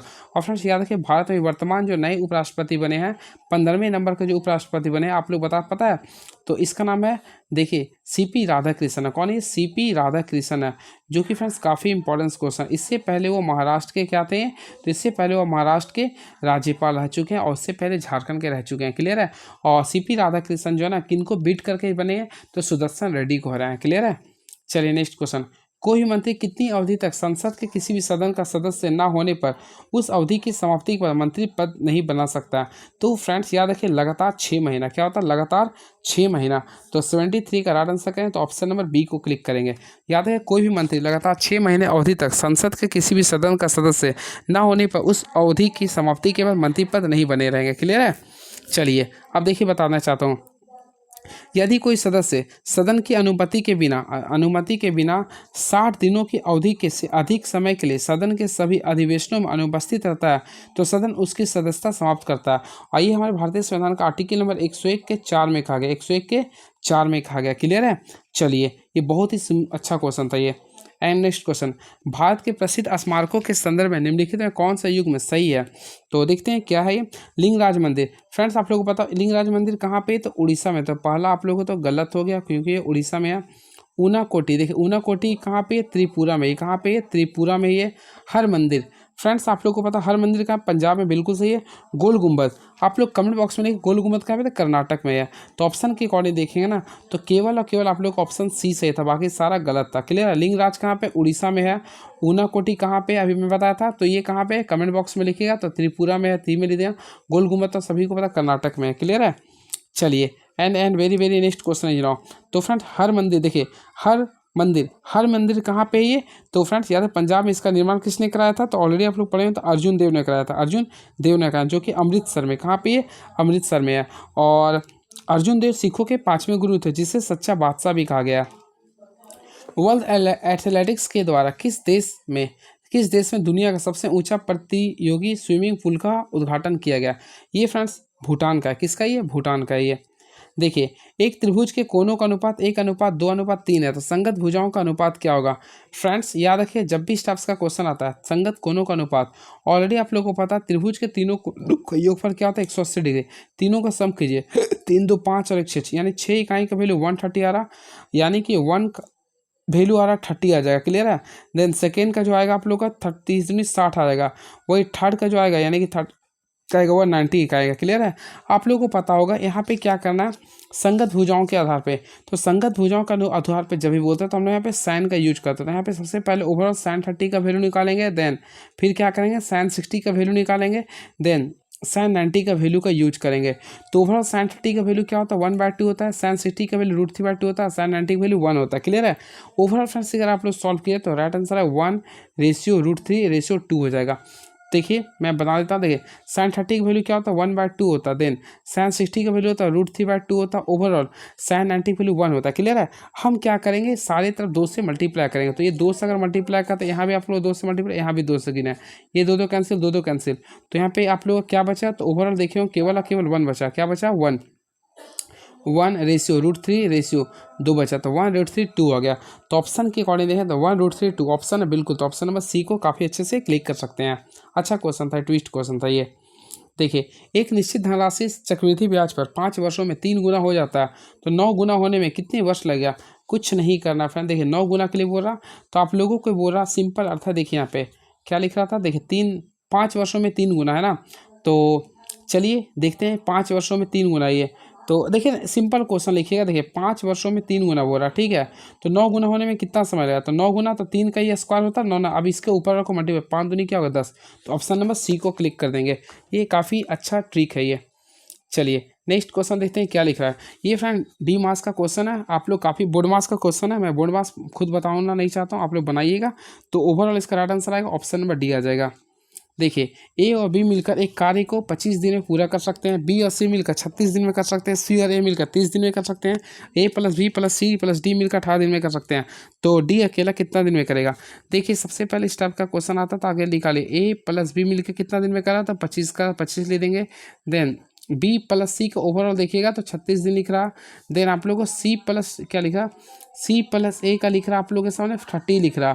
और फ्रेंड्स यहाँ पे लिख रहा आप लोगों के सामने A plus B plus C plus D, तो A plus B plus C plus D का लिख रहा तो 18 दिन लिख रहा। ठीक है, तो यहाँ से टोटल देखिए तो टोटल लिख रहा 900। ठीक है, और आप लोगों को क्या करना, देखिए ए प्लस बी का एफिशिएंसी कितना आ जाएगा, 36 आएगा।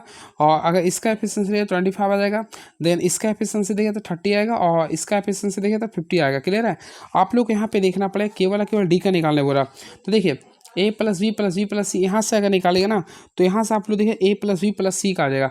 तो यहाँ से ए प्लस बी प्लस सी का ओवरऑल कीजिएगा तो देखिए 36 प्लस 25 प्लस 30 कीजिए, तो 36 और 25 कितना होता है, तो 61 हो गया। 61 और 30 कितना, 91 होता है।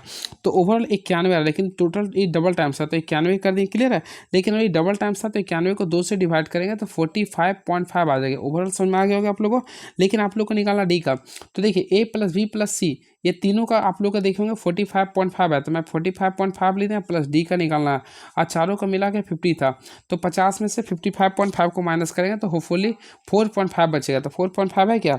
नहीं है। तो 4.5 को हम लोग क्या करें, यहाँ पे टोटल कितना था, वर्क था 900, तो 900 को हम लोग डिवाइड करेंगे 4.5 से, ये 0 0 कर गया, 45 दूनी 90 हो गया, 2 0, तो टोटल करेंगे 200 आंसर आ गया। तो ऑप्शन है क्या? बिल्कुल। तो ऑप्शन नंबर डी को काफ़ी मोहब्बत से क्लिक कर देंगे। क्लियर है? चलिए, and very next question is now, देखते हैं नेक्स्ट क्वेश्चन क्या लिख रहा। एक नाविक धारा के अनुकूल 10 मिनट में 2 किलोमीटर और धारा के प्रतिकूल 2 घंटे में 12 किलोमीटर की नाव चलाता है, तो धारा की चाल ज्ञात करें। फ्रेंड्स कुछ नहीं करना, सबसे पहले अनुकूल, तो अनुकूल में हम लोग क्या करते हैं, एक्स प्लस वाई लेते हैं, तो 4 दूरी बटा समय, दूरी है 2 किलोमीटर, समय तो 2, समय क्या है 10 मिनट, तो मिनट को आवर में बदलेंगे तो 60 लिखेंगे। 60 को 2 से गुना 120, 120 को 2 से डिवाइड करेंगे, कितना है 12, तो यहाँ पर 12 किलोमीटर पर आवर आ गया। प्रतिकूल में क्या है, माइनस करेंगे, तो यहाँ पे करेंगे 4, यहाँ पे कीजिएगा तो 6 किलोमीटर पर आवर आएगा। क्लियर है? अब क्या करेंगे, सॉल्व करेंगे। तो यहाँ पे क्या लिखा, धारा की चलनी वाई का वैल्यू निकालना, तो दोनों का 12 में से 6 को माइनस 6 का क्या होता है 3, तो इसका राइट आंसर आएगा 3 किलोमीटर पर आवर। तो ऑप्शन के रिगार्डिंग देखें तो ऑप्शन नंबर ए को मोहब्बत से क्लिक कर दीजिए। ये क्वेश्चन आप लोगों के लिए, एक परिपथ 3 प्रतिरोधों R1 R2 और R3 के संयोजन से बना है, जिसके मान क्रमशः 5 ओम 10 ओम और 30 ओम है, और इसे 10 वोल्ट की एक बैटरी से संयोजित किया था। प्रत्येक प्रतिरोध एक दूसरे के साथ समांतर क्रम में है, तो प्रतिरोध का कुल प्रतिरोध क्या होगा? सबसे पहले यहाँ पे देखिए R1 का वैल्यू 5 ओम है, R2 का वैल्यू 10 ओम है, R3 का वैल्यू 30 ओम है। हम लोग क्या करेंगे, इसको पैरेलल कॉम्बिनेशन में ऐड करेंगे तो टोटल RP निकालेंगे, तो R1 plus R2 plus R3 करेंगे तो देखिए 1 + 5 1/5 1/10 प्लस 1/30 कर देंगे। तो ओवरऑल फ्रेंड्स वहाँ पे 1/RP तीनों का ऐड ऑफ सब्ट्रैक्शन कीजिएगा ना, तो 1/3 आएगा। तो यहाँ से अगर आरपी का वैल्यू निकालेगा तो 3 ओम आ रहा है, कितना ओम आ रहा है 3 ओम। तो फ्रेंड राइट आंसर आएगा 3 ओम ही आएगा। क्या आएगा 3 ओम आएगा, जो कि ओवरऑल ऑप्शन नंबर सी को क्लिक कर दीजिएगा। मेनलिप की आवाज़ सारणी के संबंध में कौन सा कथन सही नहीं है? यहाँ पे देखिए आप लोगों को बोला सही नहीं है। पहला, मेनलिप की आवाज़ सारणी में हाइड्रोजन को एक निश्चित स्थान दिया गया था। तो फ्रेंड्स ऑलरेडी आप लोगों को पता, मेनलिप की आवाज़ सारणी में हाइड्रोजन का कोई स्थान निश्चित नहीं था, तो पहला ही आप लोग का सही नहीं है, क्योंकि निश्चित स्थान दिया था, पहला ही गलत हो गया। ठीक है, उस समय उत्कृष्ट गैसों की खोज नहीं किए थे, बिल्कुल सही है। क्षार धातुओं की तरह हाइड्रोजन हाइड्रोजन ऑक्सीजन और सल्फर के साथ अभिक्रिया के सूत्र यौगिक बनाते हैं, ये भी बिल्कुल सही है। मेनलिप की आवाज़ सारणी में समस्थानिक का कोई विशेष स्थान नहीं था, ये भी सही है। तो ऑप्शन केवल 1 था, जो कि आप लोगों को गलत दिख रहा था। क्लियर है, क्योंकि हाइड्रोजन का स्थान को जो निश्चित किया था वह मोस्ले ने किया था। क्लियर है, देखिए मेनलिप की आवाज़ सारणी के प्रमुख गुण ये था, यह सबसे पहले एटॉमिक मास पे निर्भर था। किस पे था ये? एटॉमिक मास पे, जिससे हम लोग किससे डिनोट करते हैं? ए से। क्लियर है, इसमें कुल 9 वर्ग थे। देखिए 9 वर्ग थे, देखिए मैं लिख देता हूँ, इसमें कुल 9 वर्ग थे। देन 7 आप लोग का आवर्त है, ये आप लोग को ध्यान में रखना पड़ेगा। इसमें उत्कृष्ट खोज तत्व की खोज नहीं होती है, और इन्होंने अपने आवाज़ सारणी में कुल 33 तत्वों के लिए स्थान दिया था, ये भी आप लोगों को ध्यान में रखना पड़ेगा। चलिए नेक्स्ट क्वेश्चन, ये क्वेश्चन तो इजी है। क्या लिख रहा, ये क्वेश्चन है आप लोग को लिख रहा, एक विद्युत परिपथ में 10 ओम और 20 ओम के प्रतिरोध वाले 2 लैंप्स समांतर क्रम में संयोजित है और इसमें 20 वोल्ट की बैटरी प्रयुक्त की है। यदि शक्ति, वोल्टेज और धारा का प्रतिरोध PVIR द्वारा निरूपित किया था तो कौन सा संबंध सत्य है? फ्रेंड्स, इसमें आप लोगों को संबंध बताना है। तो ऑलरेडी देखिए PVIR का संबंध आप लोग जानते हैं। सबसे पहले आप लोगों को पता है P का क्या होता है, W/T होता है, ऑलरेडी पढ़े होंगे। तो W बराबर क्या होता है, I² RT होता है। क्या होता है, I² RT होता है, बाय यहाँ T कर दे, T कैंसिल हो गया, I²/R। तो I²/R देखिए I² को लिख सकते हैं, V=IIR होता है, यहाँ पे ये कर सकते हैं। अब देखिए I है, I रहने V यहाँ कर दिए। तो ओवरऑल यहाँ से और भी फार्मूला निकाल सकते हैं। तो यहाँ से निकाले तो ऑप्शन नंबर बी आ जाएगा। ठीक है, तो ऑप्शन नंबर बी को आप लोग क्लिक कर सकते हैं। या फिर देखिए एक और मैं बता रहा हूँ, पी का फार्मूला हम लोग ये भी जानते हैं, पी का क्या होता है, VI होता है। ठीक है, अब भी देखिए आई का क्या होता है, VR होता है, V/R होता है। तो V/R कर दिया। अब देखिए V को V से बोला, V²/R आ गया ना। तो इस टाइप से आप लोग कर सकते हैं। तो ऑप्शन नंबर बी को क्लिक कर सकते हैं। क्लियर है? चलिए अब देखिए बोलता है P का फॉर्मूला क्या था, P W/T। अब W का यूनिट क्या होता है, जूल। समय क्या था, सेकंड, जूल पर सेकंड। इसे ही क्या बोलते हैं, वाट बोलते हैं। क्या बोलते हैं, वाट बोलते हैं। और फ्रेंड्स याद रखिएगा, विद्युत शक्ति का सबसे बड़ा जो मात्रक होता है वह किलोवाट होता है। क्या होता है, किलोवाट होता है। उसका होता है मेगावाट होता है, लास्ट होता है HP होता है। ये सारी चीज़ों को आप लोग याद रखिएगा। क्लियर है? चलिए अगला क्वेश्चन देखते हैं क्या लिख रहा है ये। ट्रू फ्रूट्स परिवर्तित होती है। हमेशा याद रखें, सत्य फल जो होता है ना बालोस्टा में परिवर्तित होता है। किसमें होता है, बालोस्टा। तो ऑप्शन नंबर सी को क्लिक करेंगे, बालोस्टा में। क्लियर है? एंड नेक्स्ट क्वेश्चन, तो नाइट्रोजन के 0.6 अणु का द्रव्यमान क्या होगा? सिंपल वे में आप लोग का देखिए N2 लिखे। नाइट्रोजन को हम लोग क्या लिखते हैं, N2 लिखते हैं, क्योंकि डाई एटॉमिक मॉडल है ये, तो 2 लिखते हैं। नाइट्रोजन का कितना होता है, 14 होता है। तो 14 2 जगह 28 होता नहीं है, तो 28 से मल्टीप्लाई करेंगे। तो ऑलरेडी फ्रेंड्स अगर मल्टीप्लाई करेंगे तो इसका वैल्यू कितना आ जाएगा, देखिए यहाँ पे मैं मिस्टेक किया। देखिए यहाँ पे थोड़ा सा, सबसे पहले नाइट्रोजन 2 है ये, इसका एटॉमिक मास कितना था, 14। 14 को 2 से मल्टीप्लाई करें, 28 आ गया। हम लोग को इसका मास निकालना है, तो यहाँ पे 0.6 से मल्टीप्लाई कर देंगे तो होपफुली फ्रेंड्स इसका वैल्यू आएगा 16.8 ग्राम आएगा। तो 16.8 है ऑप्शन में, बिल्कुल। तो ऑप्शन नंबर सी को क्लिक करेंगे। Option number C is the right answer. I hope आप लोगों को क्लियर हुआ होगा। चलिए नेक्स्ट क्वेश्चन, ये आप लोग का इनक्वालिटी का क्वेश्चन है। तो देखिए इनक्वालिटी का क्वेश्चन है ना, तो आप लोग देखिए पहला लिख रहा है G D, तो G को D बड़ा लिख रहा है, क्या बड़ा है नहीं, तो पहला कैंसिल कर देंगे। A=G तो होगा नहीं, तो देखिए ऑप्शन नंबर सी आ जाएगा। इनक्वालिटी का क्वेश्चन देखे होंगे आप लोग।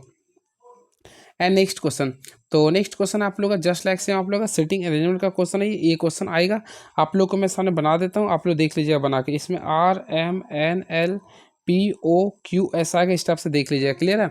चलिए नेक्स्ट क्वेश्चन, ये क्वेश्चन ईजी है, मैं नहीं बताऊंगा। शब्द कैपिटल में ऐसे कितने अक्षर युग में मौजूद है जिसके बीच शब्दों में उतने ही अक्षर जितने के इनके बीच में मौजूद वर्णमाला क्रम है? फ्रेंड्स सबसे पहले स्टेप्स क्वेश्चन आता है, आप लोग लिखिए कैपिटल, तो आप लोग लिखिएगा CAPITAL। ये दीदी आप देखिए, सी के बाद क्या आता है, DEFGHI, यहाँ से नहीं हुआ। ए के बाद BCDE नहीं, पी के बाद QRST नहीं, पी के बाद QRST नहीं, PQR नहीं है, IJ का नहीं। तो यहाँ से हम लोग एल के बाद LMNOP, देखिए एल के बाद एक P आ रहा है, तो यहाँ से एक हो गया। ठीक है, और देखते हैं यहाँ पे ABC नहीं, LMNOP के नहीं आ रहा। देखिए IJKL, तो यहाँ से आ रहा है, यानी टोटल 2 वर्ड्स आएगा। देख लीजिए आप लोग भी करके, तो टोटल 2 और 1 3 आएगा। टोटल कितना आएगा, 3 आएगा। ठीक है, तो नहीं ना 2 ही आ रहा, कितना आ रहा था ये, 2 आ रहा, तो 2 लिख देंगे।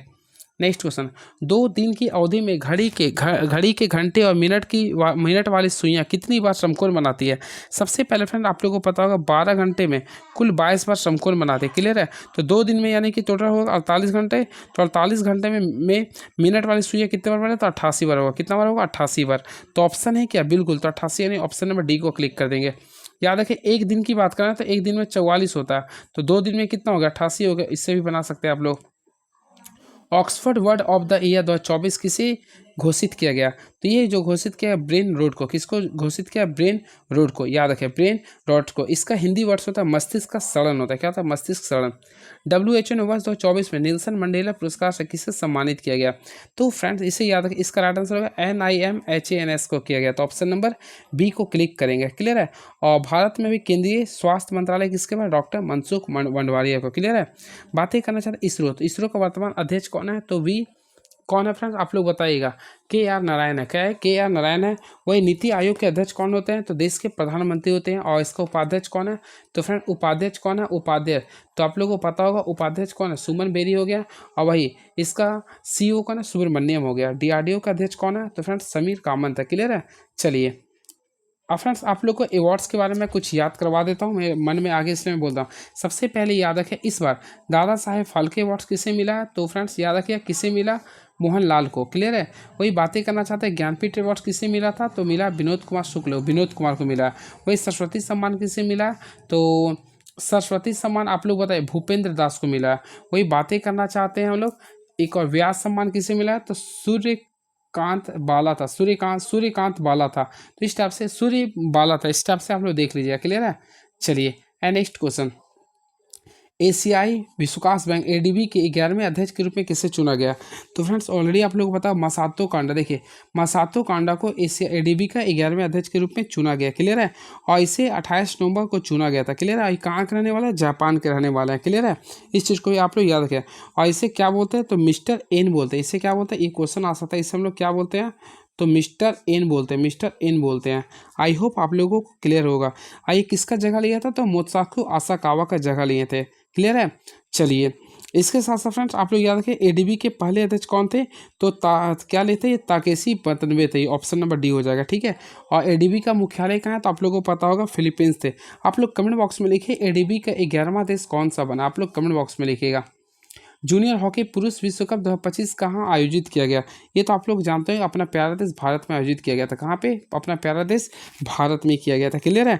और याद रखिएगा 16वां विश्व पुरुष हॉकी विश्व कप ये जो होगा आप लोग का बेल्जियम, देखिए ये अगला जो होगा पुरुष हॉकी विश्व कप 2026 में ही होगा। क्लियर है।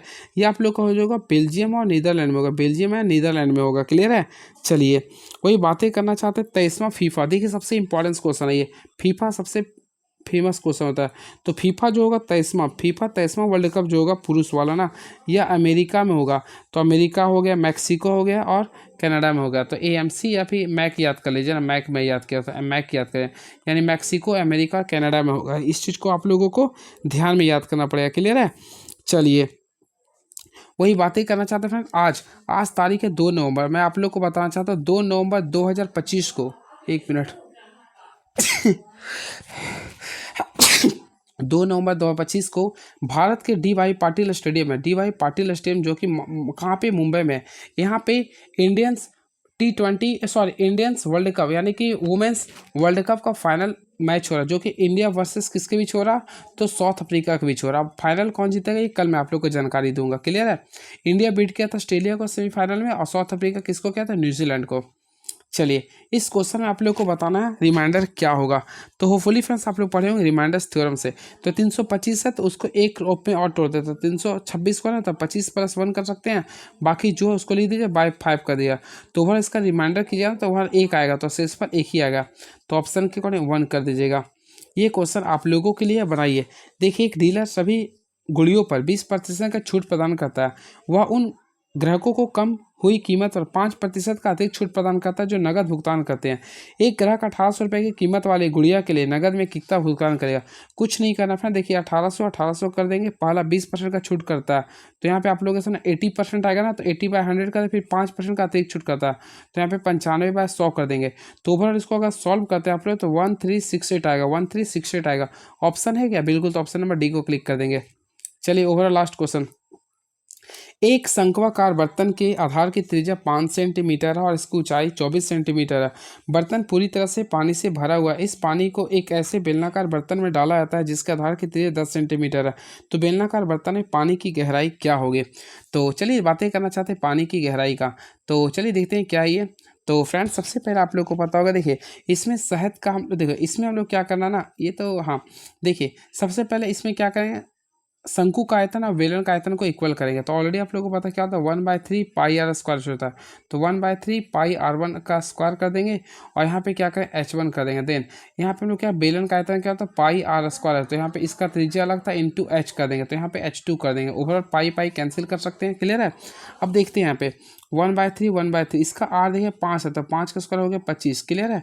अब इसका ऊंचाई, तो ऊंचाई 24 लिखा, 24 लिख देंगे। अब इसका r का वैल्यू होपफुली 10 लिखा था, 10 का स्क्वायर 100 कर देंगे और h निकालना था, h कर देंगे। 25 का पारा में 100 4 बार में आता है, 4 का पारा में 24 6 बार में आता है, 3 का पारा में 6 2 बार में आता है। तो h का ओवरऑल वैल्यू लिख रहा है 2 सेंटीमीटर। कितना लिखा है ये, 2 सेंटीमीटर। तो ऑप्शन नंबर सी को क्लिक कर देंगे। चलिए ये अगला क्वेश्चन देखते हैं क्या लिख रहा है ये। एक दुकानदार दो तरह से अपने ग्राहक को धोखा देता। पहला, वह शुद्ध शहद में 20% का पानी मिला देता और शहद की कीमत 15% बढ़ा देता है। वह 40 केजी शुद्ध शहद के लिए 30 रुपये प्रति केजी की दर से भुगतान करता है।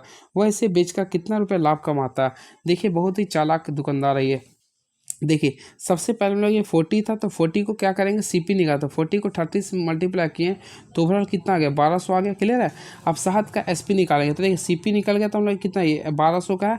सबसे पहले यहाँ पे देखेंगे क्या लिख रहा था, 12% पानी मिलाता है, 20%, तो ओवरऑल क्या करें, 120 बटा क्या करेंगे, 100 कर देंगे। यहाँ तक तो समझ में आ गया। अब क्या कर रहा था, यहाँ पे 15% बढ़ा देते हैं, यहाँ पे क्या करें, 115 बाई क्या लिखेंगे, 100 कर देंगे। ओवरऑल यहाँ तक समझ में आ गया। तो फ्रेंड्स यहाँ पे टोटल सॉल्व किया तो आप लोगों के सामने 1656 है, 1656 आ गया। अब दोनों का डिफरेंस कर देंगे, तो ओवरऑल अगर आप लोग किया तो 456 आएगा, 456, यानी ऑप्शन नंबर बी को क्लिक कर देंगे। चलिए लास्टली क्वेश्चन, सेकंड लास्टली, ये क्वेश्चन है अनुपात का क्वेश्चन है ये, तो इसमें कुछ नहीं करना। देखिए 3/x करें, क्या करें, 3/x इक्वल टू क्या करेंगे, 12/2x + 7 कर देंगे। क्लियर है। तो यहाँ से आप लोग किया तो 3 का टेबल में 12 4 टाइम्स आता है, 4 को x से गुना किया, 4x इक्वल टू कीजिएगा तो 2x + 7, तो यहाँ पे 2x बराबर 7 आ गया, तो 7/2 आ गया। तो 7/2 को ना 7/2 को 6 से मल्टीप्लाई कीजिए, तो 3 बार में 7 21 यानी ऑप्शन नंबर सी को क्लिक कर सकते हैं। लास्ट क्वेश्चन, वह सबसे बड़ी संख्या क्या है जिसे 73 और 98 को विभाजित करने पर शेषफल 4 और 6 बचता है? जब भी स्टार्ट करते हैं 73 में से 4 को माइनस किया, 98 में से 6 को, तो 73 में से 4 को माइनस करेंगे 69 आएगा, और 98 में से 6 को माइनस करेंगे तो 92 आएगा। अब बड़ी संख्या तो दोनों को HCF निकालेंगे, तो HCF कितना आएगा, 23 आएगा, तो ऑप्शन नंबर ए को क्लिक करेंगे। है क्या, 23, यानी option number A is the right answer. Friends कैसा लगा ये आप लोग को हमारा ये धमाका, जो भी था मैं स्लो करके बताने का प्रयास करूँ, ज़्यादा मैं डिस्कस नहीं किया हूँ, जो इंपॉर्टेंस था उसी को डिस्कस किया हूँ। तो ये 100 क्वेश्चन है, कहीं मिस्टेक हुआ होगा तो आप लोग आंसर मैच कर सकते हैं। क्लियर है। बाकी देखिए सेट लगाइए ग्रुप डी का, आप लोग बताए डिस्कस कीजिएगा। देखिए रैंकिंग शो करता आपको, ये पूरा देखते देखिए ग्रुप डी का सेट लगा, परसेंटाइल सारी शो करता है आप लोगों को। इसमें देख लीजिए किस टाइप से रहता है, तो इस टाइप से आप लोगों को बनाना है। आप लोग देखिए क्या ये, और ये आप हमको देखे होंगे। और फ्रेंड्स मैं अभी जस्ट खुद NTPC CBT 2 लिख के आया हूँ। ALP में हमारा मेरिट लिस्ट में नाम नहीं आ पाया था, इसलिए मैं अनसेटिस्फाइड हो पाया। देन आज आप लोग बीच में हूँ, ग्रुप डी के लिए प्रिपरेशन कर, इससे पहले ग्रुप डी का मैं रनिंग में फेल हुआ था। तो ये रहा हमारा स्टेटस, और अभी मैं कंटिन्यू ही चल रहा हूँ। क्लियर है। मैं ज़्यादा नहीं बताना चाहता हूँ। देखिए मैं पहली बार डिस्कस कर रहा हूँ। ओवरऑल नाम जानते हो, नेम सागर कुमार है। क्लियर है। फर्स्ट ऑफ ऑल मैं आप लोग बताए, इससे पहले जो NTPC हुआ था, NTPC में निकाला था, लेकिन उसका मेंस में मैं क्लियर नहीं कर पाया था, जो कि 2022 में दिया हुआ था। क्लियर है। इसमें झांसी में 3 पेपर दिया था, मैं अनसेटिस्फाइड हो गया था। क्लियर है। देन ग्रुप डी का भी पेपर निकाला था, उसमें लास्ट में डाला था 6 फरवरी को, 6 फरवरी 2023 था शायद, 23 को डाला था। कहाँ पर, तो आसनसोल के कोई एक था ग्राउंड था, तो वहाँ पे डाला था मैं। डॉल में 4 मिनट 21 सेकंड ले लिया था, जो कि लेना कितना था, 4 मिनट 15 सेकंड। इसमें मैं रनिंग में ओवर हो गया। देन इस बार ALP का एग्ज़ाम लिखा था, सब चीज़ क्लियर हो गया, लेकिन मेरिट में कैंसिल हो गया। अब NTPC का भी इस बार मैं आप लोगों के सामने CBT 2 लिखा हूँ। आप लोग प्रीवियस वीडियो देख सकते हैं कितना मार्क्स आ रहा है, ज़्यादा नहीं आ रहा, 84.38 तक कहीं आ रहा। मे भी पॉसिबिलिटी इसमें भी नहीं होगा। अब लास्ट ही बच गया ग्रुप डी, देखता हूँ कहाँ तक जाता है, और मैं आप लोग के सामने भी क्लास देते जा रहा हूँ। तो ये रहा हमारा सफ़र, और आप लोग हमको देखे होंगे तो काफ़ी अच्छी बात है। बाकी आप लोग हमारे चैनल को देख सकते हैं, मैं किस टाइप से प्रिपरेशन कराता हूँ और मैं किस टाइप से करवा रहा हूँ। चलिए आप ही लोग जैसा, मैं भी एक स्टूडेंट ही हूँ, बाकी रनिंग में हूँ, बाकी देखता हूँ क्या होता है। चलिए thank you so much, please subscribe my YouTube channel move on study. Thank you so much, please subscribe my YouTube, थोड़ा सपोर्ट कीजिए फ्रेंड। ठीक है। चलिए thank you so much, hope for the very best.